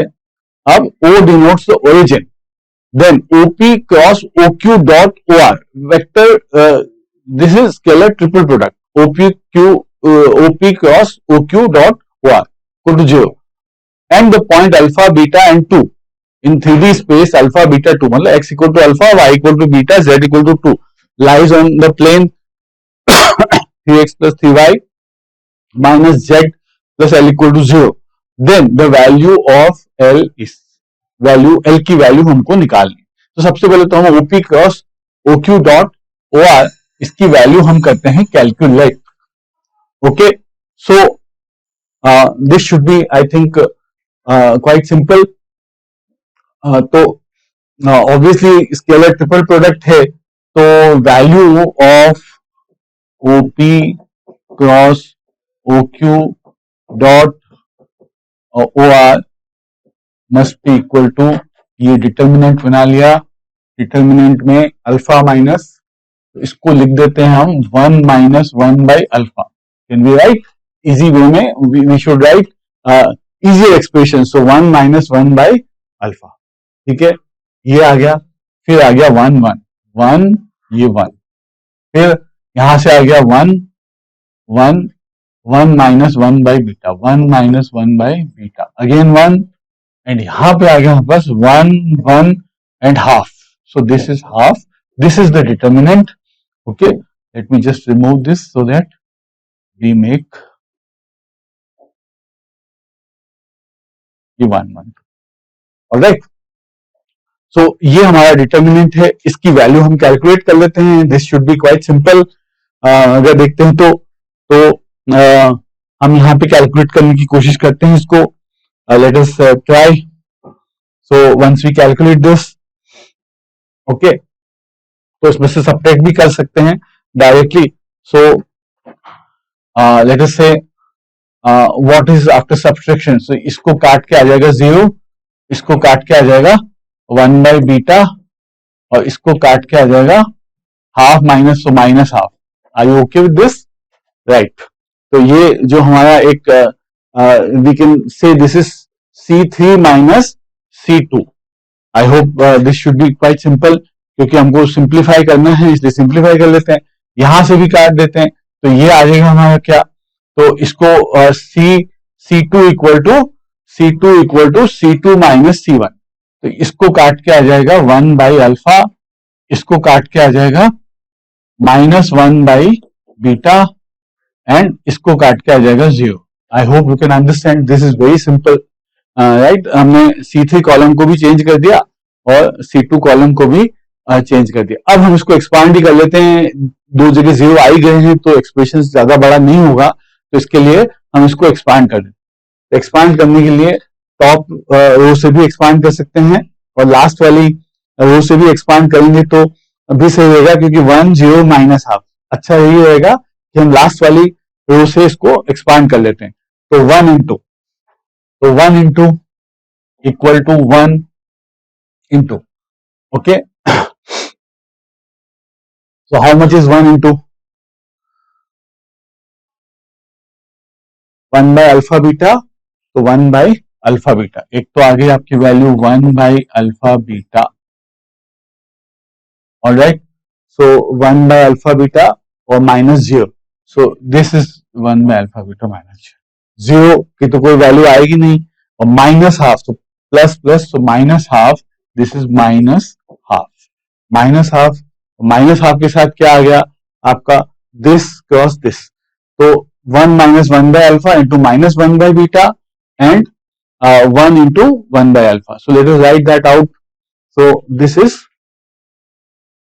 माइनस 1 बाय बीटा प्लस, तो minus 1 by beta plus 1 by alpha beta, okay, and minus 1 by alpha, so minus 1 by alpha.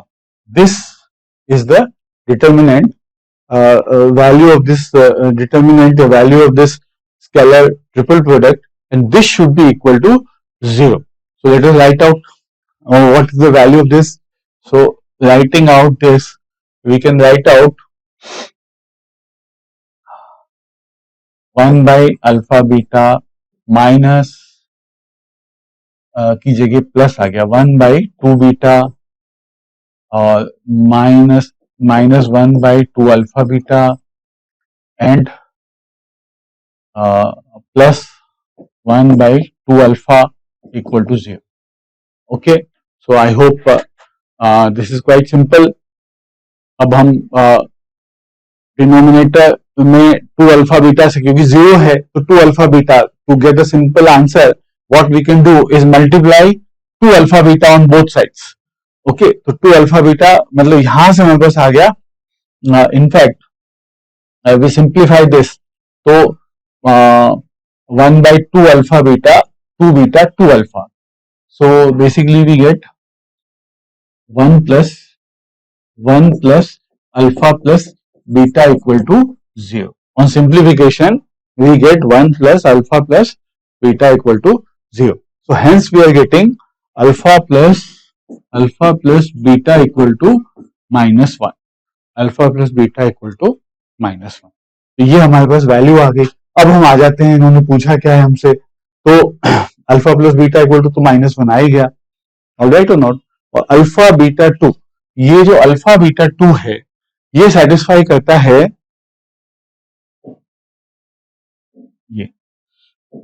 ये alpha beta 2 should satisfy this equation. So let us satisfy this equation.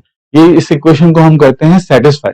इसको satisfy करने का मतलब ये हुआ कि 3 alpha plus 3 beta -2 plus L equal to 0. बस, तो alpha plus beta equal to -1. So 3 into alpha plus beta that is -1 -2 plus L equal to 0. ये आ गया. So clearly from here L equal to 5. बहुत सिंपल क्वेश्चन है. Simply आपको एक scalar triple product की वैल्यू निकालनी है और एक इक्वेशन को सेटिस्फाई करना है लाइन. बहुत ही सिंपल क्वेश्चन था और आई होप सबने करेक्ट भी किया होगा. So L equal to 5. ठीक है, चलें आगे. Let us come to question number 13.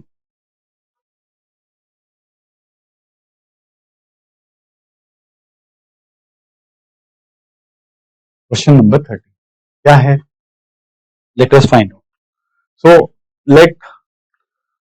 तो स्टैटिस्टिक्स का क्वेश्चन है. Let X be a random variable, let P X equal to X. मतलब probability of the variable capital X taking the value small x denote the probability that x takes the value x. Say suppose that the points x, px, x equal to 0, 1, 2, 3, 4 lie on a fixed straight line in xy plane. We have to, that means जो ये points हैं वो जो एक ही straight line पे लाई करता है. अभी बना तो p x equal to 0 for all and जो for all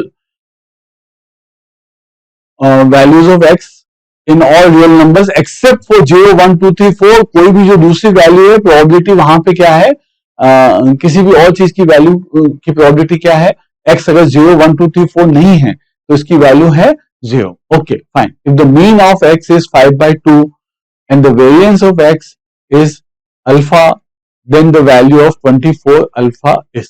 चलो बहुत बढ़िया. तो ये भी क्वेश्चन सिंपल ही नजर आ रहा है. देख लेते हैं कैसे करना है. तो अब हम आ जाते हैं, क्योंकि ये लाई कर रहे हैं हमको एक तो चीज ये देखनी है कि प्रोबेबिलिटी P0 P1. तो एक चीज तो क्लियर है कि सब जगह 0, 1, 2, 3, 4 छोड़ के बाकी सब जगह प्रोबेबिलिटी जो P की वैल्यू है, जैसे कोई भी P की कोई भी दूसरी वेरिएबल जैसे P6 इक्वल टू 0 या P कोई भी दूसरी जो जगह है जहां 0, 1, 2, 3, 4, 5 नहीं है तो P is equal to 0. P 5.5 for example is also equal to 0.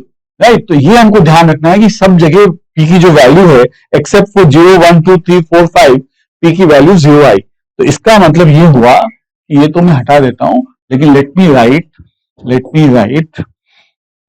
हाँ, तो मैं लिखता हूं यहां पे कि P0 मैं सिंपल शॉर्ट में लिख देता हूं plus P1 plus P2 plus P3 plus P4 equal to 0, 1, 2, 3, 4. 5 values है और ये सारी प्रोबेबिलिटी 1 होनी चाहिए क्योंकि sum of probabilities must be equal to 1. पहली बात तो ये. ओके, क्योंकि all other places the value of P is 0. तो ये तो 1 आ गया. एक तो स्टेटमेंट हमारे पास ये आ गया कि P0 plus P1 plus P2 plus P3 plus P4 equal to 1. अब लेट अस सी कि x इक्वल टू 0, 1, 2, 3, 4 है हमारे पास, and we have X P X, मतलब ये lie on fix straight line. तो फिक्स स्ट्रेट लाइन का मतलब ये हुआ कि if I take on X Y plane से, यहां से एक्स वाई प्लेन पे हमने अगर लिया तो जीरो, ये लाइन ले ली अगर हमने, सपोज करो ये लाइन, तो यहाँ पे जो भी वैल्यू है ये जीरो है हमारे पास, ये सपोज करो 1 है, ये 2 है, ये 3 है, ये 4 है, तो ये सब कहाँ लाई कर रहे हैं, एक लाइन पे, ये भी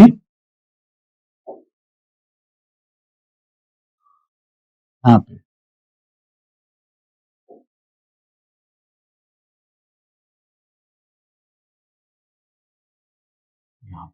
राइट, तो इसको कैसे लिख सकते हैं हम, यहाँ पे अगर P0 की वैल्यू हम ले लेते हैं सिंपल कि दिस इज P0, ओके, तो ये जो भी राइज होता है, जो भी राइज है, तो यहाँ पे P1, तो P1 we can write as, I am writing है, मतलब सिंपली ये जो इसका स्लोप है लाइन का, y जैसे P0, we can write this line as equal to, इसको अगर y एक्सिस लेते हैं तो y इक्वल टू से P0 प्लस mx ले लेते हैं, ये mx, ये ले लिया साहब, P0 plus mx, y equal to P0 plus mx। तो m की वैल्यू, तो x इक्वल टू 1 रखेंगे तो क्या आएगा, P0 plus m, x equal to 2 रखेंगे तो क्या आएगा, so that means we can simply write P0 as P0, P1 as P0 plus m, plus लिखते जाते हैं, ये लिख सकते हैं हम प्लस, इसको लिख सकते हैं P0 प्लस 2m, इसको लिख सकते हैं प्लस P0 प्लस 3m, इसको लिख सकते हैं plus P0 plus 4m। I hope this is quite clear, equal to 1. Very simple. P0 को P0 plus M plus P0 plus 2M plus P0 plus 3M plus P0 plus 4M and whole thing is equal to 1. तो यहां से हमारे पास simply आ गया 5P0 plus M plus 2M 3M 3M plus 3M 6M 6M plus 4M 10M 10M equal to 1. ये आ गया सब P0 plus 5P0 plus 10M equal to 1. Okay. तो ये हमको दिया हुआ है। अब ये दिया है कि mean of X is 5/2 and variance of X is alpha, ये हमको दिया हुआ है, ठीक है। तो अभी हमारे पास जो इक्वेशन हमारे पास आ चुका है ऑलरेडी, वो ये वाला इक्वेशन है 5P0 plus 10M equal to 1, where M is the slope of the line.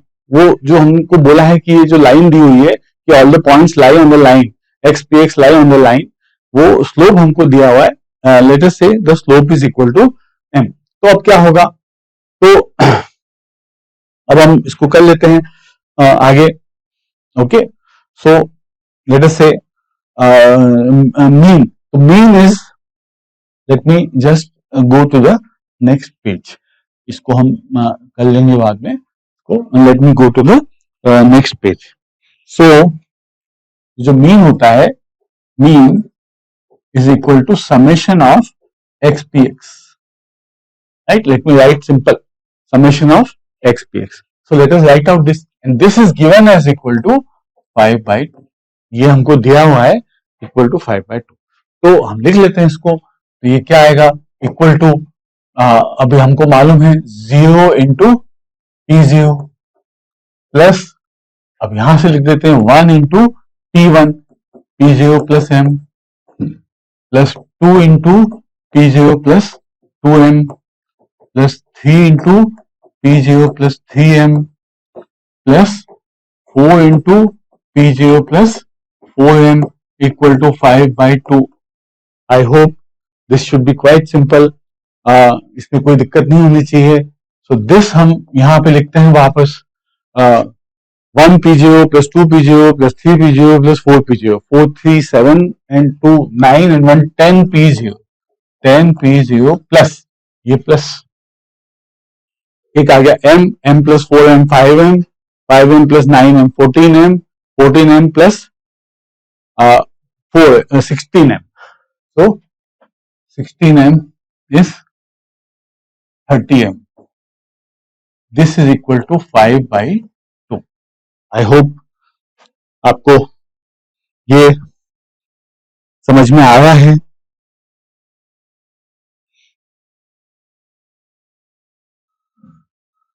एक इक्वेशन तो ये आ गया, और एक इक्वेशन हमारे पास पहले था लास्ट प्रीवियस पेज पे, वो 5p0 plus 10m equal to 1, ये मैं वहां रिपीट कर रहा हूं. सो 5p0, एक इक्वेशन है 5p0 plus 10m equal to 1, ये 1, राइट. तो ये दोनों जब हम सॉल्व करेंगे, ये दोनों इक्वेशन जब हमने सॉल्व किए, तो obviously we can find out the value of p0 as well as this. तो हम क्या करते हैं, इसको 10 से मल्टीप्लाई कर देते हैं. सो लेट अस टेक, इसको 2 से मल्टीप्लाई किया पूरे इक्वेशन को, तो यहां आ गया 10, यहां आ गया 20, यहां आ गया 2. ओके, तो सॉल्व कर लिया. सॉल्व करने से ये आ गया हमारे पास, सब्ट्रैक्ट किया, 10m is equal to 5/2 minus 2, 5/2 minus 2 equal to half, m equal to 1/20. एक आ गया m इक्वल टू 1/20, और m इक्वल टू 1/20 रख देते हैं हम. तो m इक्वल टू 1/20 अगर हमने रख दिया, यहां पे रख देते हैं ऊपर, तो ये आ गया क्या, तो 10p0, 10p0 इसमें रख देते हैं, 10p0 1/20, so plus 3/2 equal to 5/2. so p0 equal to 1/10. Are you okay with this? p0 equal to 1/10 and m equal to 1/20. ये हमारे पास वैल्यूज आ गई. Okay, 1/10 and m equal to 1/20. These values we have obtained.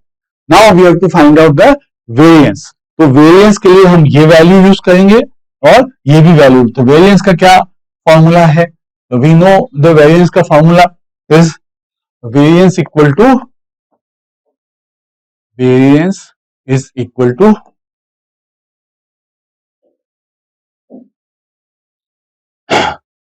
Summation of X square P X minus mean का square. Am I correct? Is this the variance?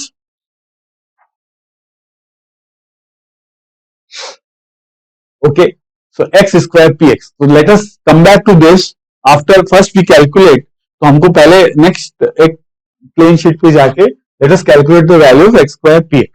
तो x square px. So let us, I want to calculate x square px. This is what I want to calculate.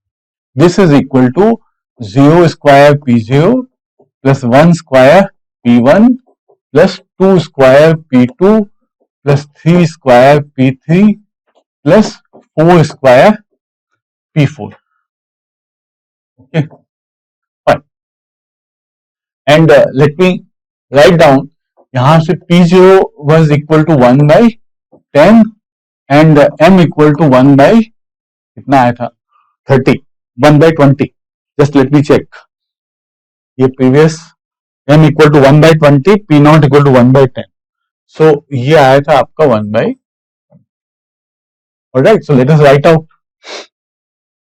ये तो 0 आ गया, ये 1 आ गया, p0 plus m, directly इनको add करना है, तो ये आ गया 3/20, 3/1 square. p2, p2 will be equal to p0 plus 2m. So 2/20 plus 2/20, 4/20. So this is 4 into 4/20 plus 3 square. So 9 into how much? Now we have 3/20 plus 2/20, 5/20, 5/20 plus 16 into 4/20 plus 4/20, 2/20. So this will be 6/20. I hope 4 square is 16. This. Is that okay? Right. So this is what we have. Let us calculate this. इसको calculate कर लेते हैं, तो हमारे पास आ जाएगा. What do we have? 3 plus 16 plus 45 plus 96 divided by 20. This equal to, this is equal. All right.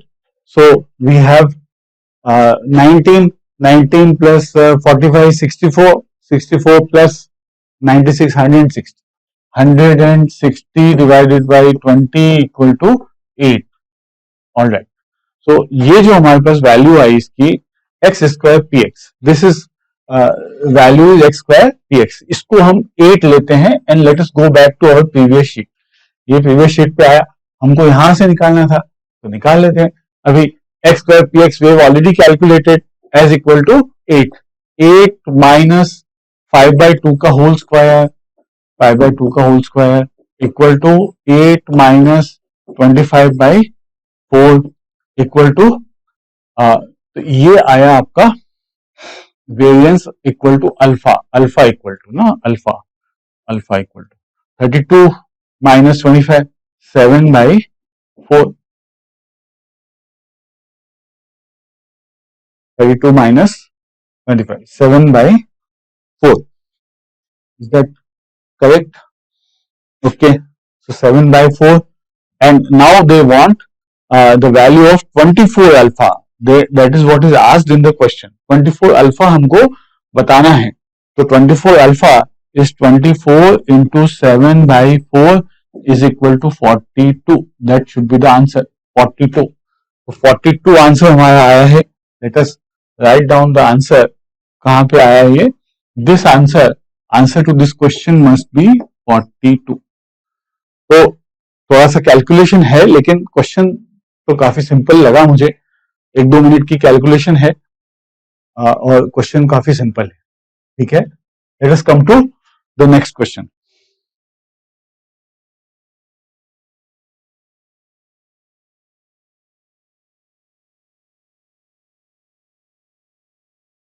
Okay, ये क्या आ गया? Match the matrix. Match the matrix, entry को मैच करना है. Let us understand. यहाँ पे इसके करेक्ट ऑप्शंस दिए हुए हैं और यहाँ पे लिस्ट दी हुई है. इस लिस्ट को इस लिस्ट से मैच करना है. एबीसीडी ऑप्शंस में से एक ऑप्शन करेक्ट हो जाएगा, वो हम कर लेंगे. ठीक है, तो लेट अस अंडरस्टैंड कि क्वेश्चन क्या है. तो अभी बोल रहा है कि X square plus X minus 1 equal to 0, consider the set T equal to 1 alpha beta 3 into 3 matrix MAIJ 3 into 3, define RI A11 plus A12, मतलब sum of row, A11 plus A12 plus A13, इसका मतलब sum of elements of a row, and CJ या CI equal to A1 J plus this is obviously your A1I plus A2I, that is sum of elements of a column. ठीक है, so sum of elements of a column I equal to 1, 2, 3, right? And consider the set T equal to 1 alpha beta. ठीक है, so this is what now I equal to this and J equal to this, right? ठीक है, अब let us see the list. कि list में क्या लिखा हुआ है, तो let us find out कि हम इसको कैसे कर सकते हैं, कैसे कर सकते हैं. तो number of matrices M IJ 3 cross 3 with all entries in T such that RI equal to CJ equal to 0 for all IJ. मतलब ये जो sum of elements should be sum of elements of a row should be 0 for all 3 rows, and sum of elements of a column should be 0 for all 3 columns. मतलब basically sum of rows should also come 0 and sum of elements of rows should also come 0 and sum of elements of a column should also come 0. तो हम P पहले देख लेते, पहले options देख लेते. तो P में जो ऑप्शंस हैं 4, 2, 2, 1, तो हम P कर लेते हैं ताकि बाद में देखते हैं कि कौन सा हमको करना सुटेबल रहेगा. तो P पहले कर लेते हैं. ओके, सो P की वैल्यू निकालने के लिए अब हम यहां पे देखते हैं. तो हमको पता है ऑलरेडी कि 1 alpha beta, right, and X square plus X minus 1. So X square plus X minus 1 equal to 0. Alpha beta roots of this equation, इसका मतलब alpha plus beta equal to -1, alpha beta is equal to -1, तो ये दोनों हमारे पास आ गए। तो यहां से क्लियर कट आ गया हमारे पास 1 plus alpha plus beta is equal to 0।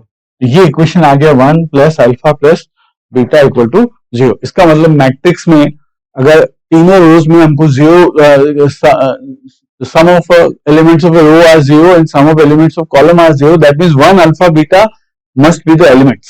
तो बहुत सिंपल हो गया। तो we have सिंपल जो भी मैट्रिक्स हमारे पास आता है, ये जो मैट्रिक्स आता है तो यहां से लेते हैं तो 1 अल्फा बीटा 1 अल्फा बीटा ये आ जाएगा हमारे पास बीटा 1 1 अल्फा। बहुत सिंपल ही हो गया। एक तो ये हो गया, तो इसको फ्लिप कर सकते हैं चारों, हम इसमें फाइंड आउट कर सकते हैं कि ये फ्लिप होने से क्या होगा। तो ऐसे we can see the answer to this, जो फ्लिप करने से हमारे पास आता है। तो पहली बात तो ये है कि ये जो system of 1 alpha beta 1 and beta 1 alpha, इसको हम किस तरह से डिसाइड कर सकते हैं। तो हम क्या कर सकते हैं कि ये 3 कॉलम्स हैं, इन 3 कॉलम्स में और 3 तरीके हैं, 1 अल्फा बीटा या अल्फा बीटा 1 या बीटा 1 अल्फा। तो इसको हम ऑब्वियसली फैक्टोरियल 3 तरीके से हम कॉलम्स में अरेंज कर सकते हैं विदाउट चेंजिंग अवर कंडीशन कि 1 plus alpha beta 1 plus alpha plus beta equal to 0। Factorial 3 और क्या कर सकते हैं, इसमें कोई भी 2 रोज को भी हम 1 अल्फा बीटा की जगह, for example we can take 1 beta alpha. तो एक और हमारे पास तरीका आ गया 2, 6 into 2 equal to 12 such ways. अब बहुत सिंपल है ये, एक्चुअली आप सोचेंगे तो आपको पता चलेगा कि 1 अल्फा बीटा 1, इन तीनों को हम इसको यहां रख सकते हैं, इसको यहां रख सकते हैं, इसको यहां रखते हैं, ऐसा कितने तरीके से कर सकते हैं, 6 तरीके से। और इन दोनों को भी हम सेपरेट करेंगे तो 2 तरीके से ये कर सकते हैं। इसका मतलब ये 12 ऐसे वेज हो गए, 12 total ways such that this condition for all rows and columns ri plus cj equal to 0 will be satisfied। तो इसका आंसर तो P का आंसर तो क्लियर कट हमारे पास हो गया 2। ओके, तो 2 देख लेते हैं। तो A तो गलत आ गया, D भी गलत आ गया। अब we have to check between B and C। तो हम B और C पे ही कंसंट्रेट करते हैं, let us not concentrate on other things. तो क्या, तो Q को चेक करने की जरूरत नहीं है बिकॉज Q में दोनों में 4 आया है, तो उसको हम चेक नहीं करते। S को भी हम चेक नहीं करते हैं क्योंकि दोनों में 5 आया है। तो हम R को चेक कर लेते हैं। R को चेक करने से हमको ये पता चल जाएगा कि आंसर क्या है, क्योंकि R इस जगह 1 आ रहा है, इस जगह 3 आ रहा है। 2 आंसर तो हमारे पहले से रिजेक्ट हो चुके। ओके, अब B और C में से हमको चेक करना है, तो Q और S को चेक करने का कोई फायदा नहीं। R और 1 को 1 या 3 को चेक करना है, तो लेट अस कम सीधा R पे हम आ जाते हैं, राइट। तो ये आ गए हम R पे, इसको पढ़ लेते हैं। ये क्या बोल रहा है, तो बी स्क्यू सिमेट्रिक मैट्रिक्स, पहली बात तो बोल रहा है skew symmetric matrix such that A I J belonging to T for I greater than J. I greater than J के लिए A I J should belong to T, T मतलब 1 alpha beta. Okay, I greater than G के लिए। और skew symmetric matrix, then the number of elements in the set X Y Z belongs to R, matrix into X Y Z is. तो इसमें कितने elements हो गए, मतलब how many ways we can set xyz so that the matrix into skew symmetric matrix and into this matrix xyz should give this answer। So let us write that out। okay, अब हमको ये ध्यान रखना है कि skew symmetric matrix है और A12, so we'll come back, कोई रेफरेंस की जरूरत पड़ेगी तो, but let us come to this next question। यहां पे हम लोग ये आ जाते हैं। ओके, सो अभी क्या बन रहा है हम लगा देते हैं। तो m into X Y Z, m into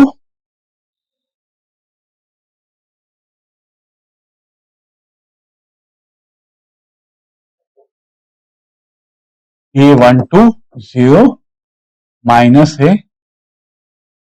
right right. तो अब हम इसको स्क्यू सिमेट्रिक मैट्रिक्स बना दें।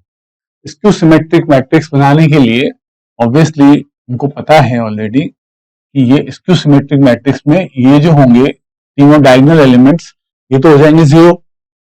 इस एलिमेंट को हम लिखेंगे A21, तो यहां लिखना पड़ेगा -821, इस एलिमेंट को लिखेंगे A31, तो यहां लिखना पड़ेगा -A31, इसको लिखेंगे A32, तो यहां लिखना पड़ेगा -A32।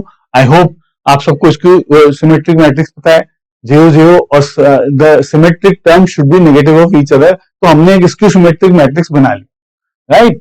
और यहां बना लिया हमने एक्स वाई जेड, ये X Y Z, and this should be equal to A12 0 -A23।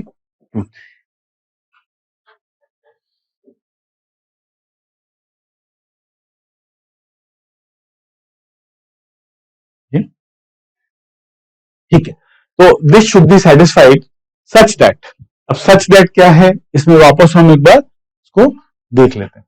तो क्या होना चाहिए कि number of elements in the set X Y Z, मतलब इस सेट में कितने तरह से एलिमेंट्स हो सकते हैं, such that we have this satisfied. तो इसका सॉल्यूशन निकाल लेते हैं, इसका मतलब लेट अस फाइंड आउट। अब यहां हम देखते हैं कि ये जो A12 और -A23 है, ये भी रियल नंबर्स से बिलोंग करते हैं। इसमें दिया हुआ है कि दिस बिलोंग A12 से -A23, राइट। तो ये जो आया है हमारे पास A12 और A-23, यहां से दिया है आई ग्रेड A1J बिलोंग टू T, और T हमारे पास है क्या, 1 अल्फा बीटा, तो 1 अल्फा बीटा से ये बिलोंग करते हैं। ओके, दिया हुआ है हमारे पास 3 and 5, तो या तो इसका सॉल्यूशन है इनफाइनाइट और या फिर इसका सॉल्यूशन होगा 5। 5 क्या है, वेयर इज 5? तो देखिए इसका जो सॉल्यूशन है या तो इनफाइनाइट हो सकता है, या 5 पे हमको जो दिया हुआ है वो है 5 पे हमको जो दिया हुआ है वो दिया हुआ है 0। ओके, या तो 0 सॉल्यूशन हो या फिर इनफाइनाइट। यहाँ पे जो दो आंसर्स हमको दिए हुए हैं कि 0 सॉल्यूशन और इनफाइनाइट सॉल्यूशन, तो हम देखते हैं आगे। तो ये जो हमारे पास इक्वेशंस हैं, क्योंकि ये जब भी i is greater than j, तो ये अल्फा बीटा होना चाहिए और ये रियल नंबर्स होने चाहिए।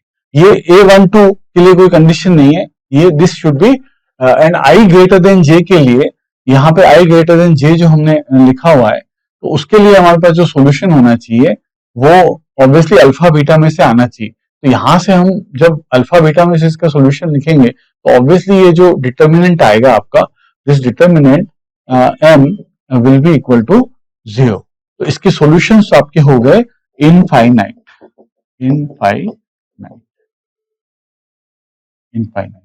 इनफाइनाइट सॉल्यूशंस का मतलब ये हुआ कि क्योंकि डिटर्मिनेंट जो है, ये डिटर्मिनेंट, ये वाला जो डिटर्मिनेंट है, this if we solve for by keeping alpha beta, this will always come 0. So if it is coming 0 always, then the solutions to these may be any real numbers. तो इसका जो solution आ गया वो आ गया कि determinant 0 होने से the solution of equations x y z की जो values है वो infinite sets are possible। तो infinite sets are possible, इसलिए let us write out कि इसका जो r का जो matching हुआ वो हुआ 3 के साथ, not with 5। तो यहां से हम तो सिंपली हमने ये देखा कि R का मैचिंग है 3 के साथ, और R का मैचिंग 1 के साथ नहीं, 1 के साथ नहीं, 1 सॉल्यूशन नहीं है, 0 नहीं है। यहाँ पे R का जो मैचिंग होना चाहिए तो 1 के साथ या इनफाइनाइट, लेकिन हमारा तो इनफाइनाइट आ गया ऑलरेडी, तो इसका मतलब R का मैचिंग हुआ 3 के साथ। इसका मतलब इसका आंसर होना चाहिए C, और B भी इसका आंसर नहीं है, because R does not match with a unique solution. Alright, so the answer to this question that means is C.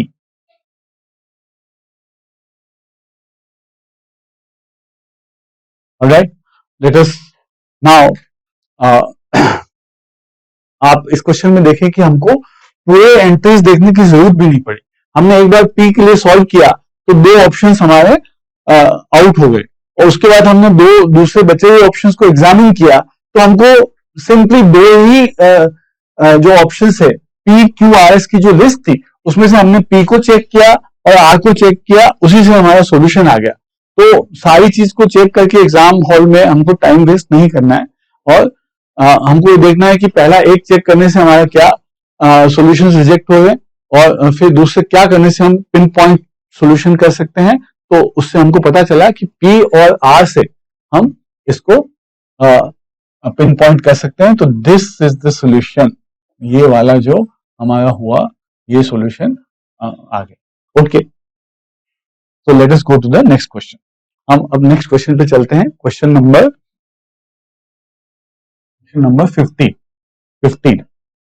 15 question क्या है? Let the straight line y equal to 2x touch a circle with centre 0 alpha, alpha greater than 0 and radius r at a point a1, तो ये y equal to 2x जो है वो circle को touch करती है जिसका सेंटर 0 अल्फा है, alpha greater than 0 and radius r point A1. Let V1 be the point of the circle such that the line segment A1 B1 is a diameter to the circle. तो diameter के दूसरे जो corner है A1 के बाद that is B1. Let alpha plus R equal to 5 plus root 5, then we have to match the column. पहले figure बना लेते हैं ताकि पता चले क्वेश्चन क्या है। ऑलराइट, तो फिगर बना लेते हैं, उसके बाद वही करेंगे हम लोग, ये देखेंगे कि कौन से ऑप्शंस को चेक करना है। ऑलराइट और not? So let us first make the figure. Okay, figure बना लेते हैं। ये 0 अल्फा, ये आपकी हो गई, क्योंकि 0 अल्फा है तो ये पॉइंट 0 अल्फा हो गया। यहां से ये हो गया आपका 0 अल्फा, तो यहां से टेंजेंट डालना है, ये टेंजेंट हमने डाल दिया। ये पॉइंट आपका 0 अल्फा और ये A1, this point is A1, इससे जो अक्रॉस पॉइंट आ गया दैट पॉइंट इज B1। ये आपका ओरिजिन हो गया, ये आपकी एक्स एक्सिस हो गई, ये आपकी वाई एक्सिस हो गई। आपको आई थिंक फिगर क्लियर होगा। There should be no difficulty with the figure first, right? And the centre जो है आपका ये है 0 alpha. So this point is this radius is r and the centre is 0 alpha. Alright, so इसको C mark कर लेते हैं। So OC equal to alpha, OC equal to and ये आ गया, बिल्कुल सही। अब हम एक बार फिगर हमारे पास सामने है, लेट अस फाइंड आउट कि ऑप्शंस क्या, लिस्ट क्या है। Alpha equals R equals A1 equals B1 equals, तो पहले हम क्या निकालें वो सोच लेते हैं, राइट? अल्फा कितना होना चाहिए और ये कितना होना चाहिए, जो दूसरी इंफॉर्मेशन हमको दी हुई है that is alpha plus R equal to 5 plus root 5। Alright, okay, and A1 B1 is a diameter, ये भी दिया हुआ है। और ठीक है, बिल्कुल सही है। A1 B1 is a diameter, point A1, let the straight line y equal to 2x। ये वाली जो स्ट्रेट लाइन है y इक्वल टू 2x, ये जो स्ट्रेट लाइन है आपकी y इक्वल टू 2x, इसीलिए हमने A1 पॉइंट सही बनाया, क्योंकि y इक्वल टू 2x जब इस सर्कल को टच करेगी तो पॉजिटिव क्वाड्रेंट में, फर्स्ट क्वाड्रेंट में कर सकती है। सो फर्स्ट क्वाड्रेंट में ही y equal to 2x can touch the circle, तो इसीलिए ये पॉइंट आपका A1 आएगा और इसके अपोजिट जो पॉइंट आएगा वो आपका B1 आएगा। ऑलराइट, सो नाउ तो ये angle, because this is tangent, this is normal, तो ये एंगल 90 डिग्री हुआ, ये एंगल 90 डिग्री हुआ। So we have got the slope is equal to how much, tan theta. So ये वाला जो थीटा है,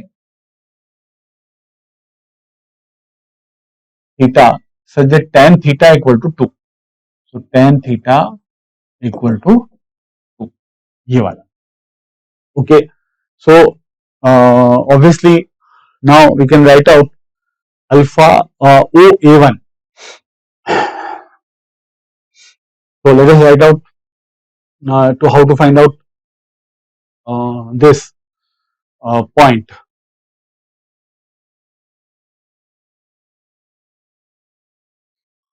ये आपका आ गया, this is pi by 2 minus theta. This angle is pi by 2 minus theta. So this angle is again equal to, ये pi by 2 minus theta हुआ, so this will again be equal to theta. इसका मतलब simply r equal to alpha cos theta. Can we write? So I should be able to write कि ये r है, r equal to alpha is the the hypotenuse alpha cos theta. Okay, since tan theta equal to 2, so cos theta is equal to how much? So cos theta will be 1 by root 5. 1 by cos theta equal to 2. So this will be, we can just make the calculation and find out that cos theta equal to 1 by root 5. So यहाँ से आ गया, we have got alpha equal to r root 5. Alpha equal to r root 5. Alpha equal to r root 5. We have got alpha and r both here. Let us write out this is equal to r common 1 plus root 5 is equal to root 5 common 1 plus root 5. Okay, so r 1 plus root 5 and 1 plus root 5 common, so that clearly gives us r equal to root 5. So पहली बात तो r equal to हमारे पास आ गया root 5. तो ये जो चीज है q, ये तो सीधा मैच कर गया 2 से. q is matching with 2. अब हम ऑप्शंस देख लेते हैं कि q 2 से कहां मैच करता है, वही ऑप्शन हम चेक करें. ठीक है, तो q जो 2 से मैच कर रहा है वो आ गया हमारे पास ओनली a एंड c. तो b को क्रॉस कर देते हैं और d को भी क्रॉस कर देते हैं. ऑलराइट, एंड अब a और c में q 2 से मैच कर रहा है, तो p तो दोनों जगह 4 है, q दोनों जगह 2 है. r को चेक कर सकते हैं. r को चेक करने से हमारे पास आंसर आ जाएगा कि s भी दोनों जगह 3 है. तो we have to check r. तो बेसिकली हमको a1 निकालेंगे. a1 अगर हम कैलकुलेट कर लेंगे तो हमारा final answer, pin point answer आ जाएगा. पिन पॉइंट आंसर निकालने के लिए we have to calculate the coordinates of a1. तो coordinates of a1 should be quite simple. मुझे तो ऐसा ही लगता है, क्योंकि अब हम देखते हैं इसको. तो ये जो आया r रूट 5, तो यहां से जो इसका y कोऑर्डिनेट आना चाहिए, y कोऑर्डिनेट शुड बी ये r. So how much the y coordinate should be, right. तो y कोऑर्डिनेट यहां से यहां तक जो y कोऑर्डिनेट आना चाहिए, that should be r sine theta, right. तो r साइन थीटा, तो साइन थीटा कितना आ जाएगा भैया? Sine theta equal to 2 by root 5.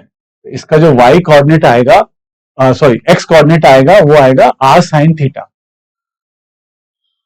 x coordinate कितना आएगा? r sine theta.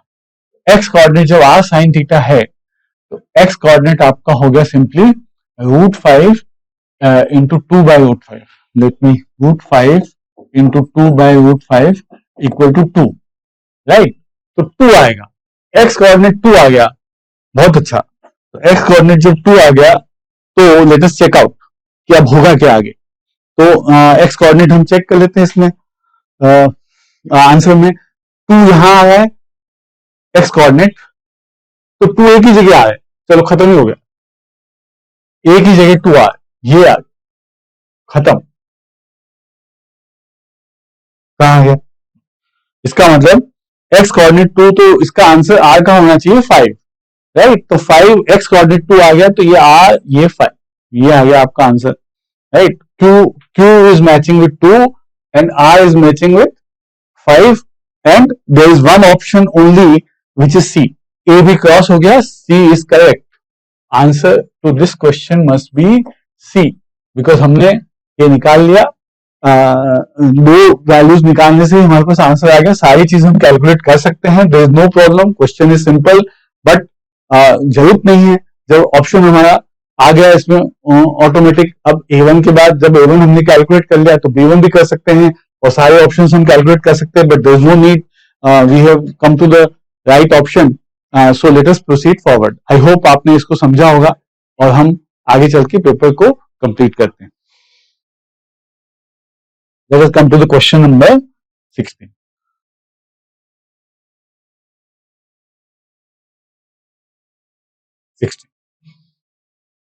ठीक है, अब हम आ जाते हैं क्वेश्चन नंबर 16 पे.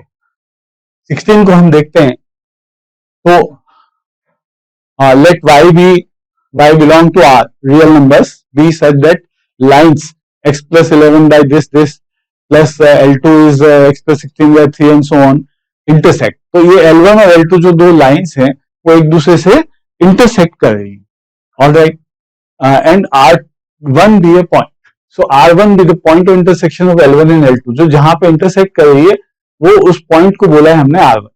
Let O be 0, 0, 0. तो O is the origin and it denotes, तो n जो है एक वेक्टर है, यूनिट वेक्टर, और unit vector normal vector to the plane containing L1 and L2। तो जिस प्लेन में L1 और L2 दोनों लाइनें लाई करती है उस प्लेन का जो unit vector perpendicular to the plane है वो है n कैप। ठीक है, बिल्कुल सही। अब it is normal vector to the plane containing, बहुत सही है। अब हम देखते हैं इसमें क्या what we have to do. So अब ये बोल रहे हैं हमको कि गामा जो दिया हुआ है, तो ये गामा इसमें वेरिएबल है, ठीक है, और match the entry in the column. तो लेट अस चेक आउट कि क्या निकाल सकते हैं हम लोग। ऑलराइट, बट तो ऑप्शंस इसके ये, अच्छा यहाँ ऑप्शंस दे रखे, so options are there already with us. तो इसको देखने से एक तो हमको ये पता है possible choice of n cap. n cap is unit vector, और लिस्ट 2 में हम देखते हैं तो n कैप की चॉइस तो और कुछ हो ही नहीं सकती एक्सेप्ट 4। क्या आप समझते हैं इस बात को? क्योंकि दूसरा कोई यूनिट वेक्टर ही नहीं है। ये जो इस तरह से ऑप्शंस दिए हुए हैं इन्होंने, तो कुछ तो इसमें ये है कि इस क्वेश्चन को तो पूरा सॉल्व कर सकते हैं, लेकिन a possible choice for n cap, तो n कैप यूनिट वेक्टर है, तो यूनिट वेक्टर की क्या चॉइस है? 1 is not a unit vector, root 3/2 is not a vector at all, 1 is not a vector at all, root 2/3 is not a vector। तो Q के साथ तो एक ही चीज मैच हो सकती है, वो है 4, क्योंकि ये एक यूनिट वेक्टर हमको नजर आ रहा है सामने से।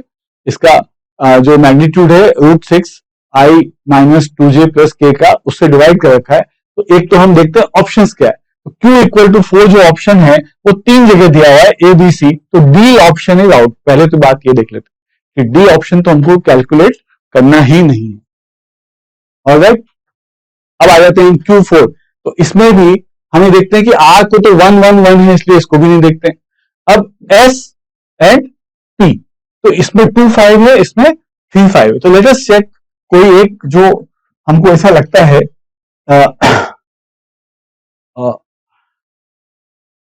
P और S में से। R को चेक नहीं करेंगे, पहले हम करेंगे P और S को। तो P और S पॉसिबल वैल्यू OR1.n। तो ऑब्वियसली यहाँ पे एक चीज हम और भी देखते हैं, अगर कि इस पूरे लिस्ट 2 में एक वेक्टर तो n कैप आ गया, तो n कैप वेक्टर ही जब ये आ गया तो OR1 तो दूसरा वेक्टर 1 होगा ही होगा, there should be no option. तो OR1 अगर हम डायरेक्टली सोचते हैं तो OR1 अगर ये वेक्टर हमारा हुआ, this is the vector OR1, तो OR1.n कैप तो यहीं से कैलकुलेट हो रहा है। What is the calculation? OR1.n cap is equal to, क्योंकि there is no choice, there are only 2 vectors here, so this is -1/√6, okay, and +2/√6 and +1/√6, that's equal to 2/√6। but 2/√6 तो यहाँ पे ऑप्शंस में √2 में दिया हुआ है, तो √2 से कैंसिल करके ये ऑप्शन आ गया आपके पास √2/3, √2/3। ओके, सो जो ये OR1.n cap is matching with 5, √3/2 भी नहीं होगा आंसर।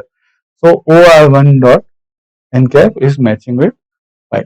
सो S, अब यहाँ पे तो बड़ा मुझे लगा कि क्वेश्चन तो भले इतना बड़ा दिया है, लेकिन कैलकुलेशन कुछ करनी नहीं पड़ रही है फाइनल आंसर निकालने के लिए, क्योंकि आउट ऑफ ABC में Q को हमने ऑलरेडी 4 के साथ मैच किया हुआ था, उसके लिए कोई भी हमको कैलकुलेशन नहीं करनी पड़ी। अब OR1.n इसलिए हमने ऐसा किया क्योंकि पूरे ऑप्शंस में 2 ही वेक्टर दिए हुए हैं, तो 2 ही वेक्टर में से हो सकता है OR1.n। तो OR1.n ये हमने यहाँ पे देखा, दिस इज कमिंग √2/3। सो √2/3, तो that means that matches S जो 5 से मैच हो रहा है और Q जो 4 से मैच हो रहा है, तो ऐसा हमारे पास एक ही ऑप्शन है C, ये भी हो गया, तो इसका भी आंसर आ गया हमारे पास ये C, can you see here. So ये तो मतलब एक्चुअली ये क्वेश्चन तो ऐसे लगा कि भाई क्वेश्चन चाहे कितना भी बड़ा हो, लेकिन ऑप्शंस इस तरीके से दिए हुए हैं इसके कि ये immediately calculate immediately find out हो जाता है। तो इसका आंसर हुआ हमारे पास सी, करेक्ट ऑप्शन इज। आगे चलते हैं, right, question number 70, question number 7, let f is this functions defined by this, okay. So ये बोल रहा है कि function r to r, let g belong to r to r be functions defined by fx equal to x mod x sin 1 by x, x not equal to 0 and 0 when, तो x not equal to 0 की fx की कुछ value है और x equal to 0 के लिए ये is 0 है, gx की वैल्यू 1 minus 2x है for x between 0 and half and otherwise it is 0। तो अब इसने hx का एक बड़ा सा एक्सप्रेशन दिया है और फिर लिस्ट दी है, तो हमको लिस्ट में मैच करना है। तो लिस्ट में लेकिन एक ऑब्जर्वेशन से पता चल रहा है कि he is giving a equal to 0, b equal to 1, c equal to 0, d equal to 0, मतलब एक ही चीज को 1 दे रहा है, बाकी सब कुछ 0 दे रहा है। तो ये बड़ा एक्सप्रेशन बहुत देखने के लिए है, बाकी सॉल्यूशन बहुत इजी आएगा इसका, क्योंकि ये a equal to 0, this he is giving in p q r s, जो इसने लिस्ट 1 दी हुई है उसमें सब कुछ 0 देता है, किसी एक क्वांटिटी को 1 देता है। इसका मतलब this expression hx will be simplified in a great manner, okay. तो हम इसको डायरेक्टली वापस इसको भी ऐसे ही करते हैं कि हमको क्या सिंपल लगता है उसका आंसर करने की कोशिश करते हैं। तो पहले क्या है कि इसको बाद में देखेंगे, पहले हम यहां से सिंप्लिसिटी देखते हैं कि सिंप्लिसिटी में ये a f x ये सब fx देखते हैं, लेकिन d g x मुझे सही लगा। ये जो d g x है, d को 1 लेते हैं, बाकी a b c को जब 0 लेते हैं तो d को 1, मतलब ये जो एक g x है बहुत सिंपल लग रहा है, और d को जब 1 लेते हैं और बाकी को 0 लेते हैं तो ये जो hx आता है हमारे पास, hx is equal to gx, क्योंकि d 1 हो गया, ये वाला जो हमारा है s, हम इवेल्युएट कर रहे हैं s, ये जो लिस्ट PQRS की लिस्ट 1 में s है उसको इवेल्युएट करें, तो उससे hx इक्वल टू हमारे पास क्या आ गया, gx आ गया। तो gx ये 1 माइनस 2x है और अदरवाइज 0 है, तो इसका ग्राफ बना लेते हैं क्विकली, ये ग्राफ बना लेते हैं।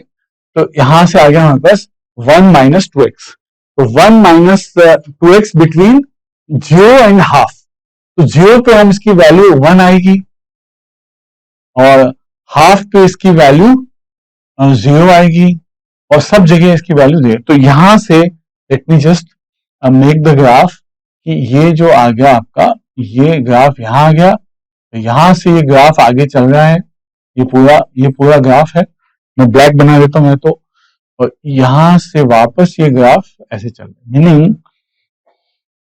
मीनिंग दिस इज, ये जो ग्राफ है इसका, ये तो है आपकी एक्सिस, ये आपका ग्राफ जो है बना, ये आ गया इस तरह से, blue denotes the graph, blue colour denotes the graph and red colour denotes the axis. ये वाला ग्राफ नहीं है, इसको हटा दो, दिस इज नॉट ग्राफ, इसको अब हम बना देते हैं रेड, ये आपकी एक्सिस आ गई, ठीक है। तो ब्लू कलर जो है आपका ग्राफ डिनोट कर रहा है और बहुत सिंपल हो गया, देखिए आप, ये 1 आ गया, ये हाफ आ गया, ये 0 आ गया। अब इस ग्राफ को, ये hx का ग्राफ हो गया, hx इक्वल टू gx का ग्राफ ही हो गया एक तरह से, ठीक है। तो अब hx का ग्राफ, अब हम ये लिस्ट 2 के ऑप्शंस देख लेते हैं और क्या मैच कर रहा है एक बार देख लेते हैं, फिर दूसरी कोई चीज को इवेल्युएट करेंगे, ऑलराइट और नॉट। तो h इज 1 1, तो h इज 1 1 कोई सवाल नहीं है, क्योंकि ये तो पूरा ही 0 सब जगह यहाँ पे, तो h 1 1 नो 1, ये this is not correct. h is onto भी नहीं है, क्योंकि हमको जो दिया हुआ है ये जो gx, क्योंकि there are several values of h r to r, ये दिया हुआ r टू r, मतलब इसका कोड डोमेन तो r है, लेकिन इसको जो रेंज आ रही है वो सिर्फ आ रही है आपकी 0 से 1 के बीच में, सो ऑन टू भी नहीं है। सो दिस इज नॉट ऑन, तो ये भी सही नहीं है, this is also not correct. H is differentiable, differentiable तो यहाँ 0 पे कंटिन्यूस भी नहीं है, तो डिफरेंशिएबल कहां से हो जाएगा, तो ये भी नहीं है, कंटिन्यूस ही नहीं है, x इक्वल टू 0 पे it is not continuous, differentiable का सवाल ही नहीं। रेंज ऑफ h इज 0 से 1 के बीच में इसकी रेंज है, तो ये तो सही है, 0 से 1 ये 0 चल रहा है, फिर 1 से लेके यहां तक आता है, फिर 0, तो 0 से 1 के बीच में ये एक ऑप्शन आया 4 लिस्ट 2 का, जो s ऑफ लिस्ट 1 के s से मैच कर रहा है, तो s से क्या मैच कर रहा है, ये डायरेक्टली यहां से मैच कर रहा है, ये मैच कर रहा है, ये राइट, जो s ऑप्शन है, और 0 1 ओनली 2 वैल्यूज, ये भी गलत है। तो इसका मतलब हम ये देख रहे हैं यहाँ पे कि जो S से मैच करता है वो 4, उसके ऑप्शंस पहले देख लेते हैं कि S से 4 कहां मैच कर रहा है और क्यों नॉट। तो S से हम 4 मैच करते तो 2 3 भी नहीं है, और S से 4 मैच करने वाला ऑप्शन कौन सा है, वो we will find out. Okay, तो let us find out. Okay, तो S से जो मैच कर रहा है 4, वो एक ही ऑप्शन है, दैट इज सी।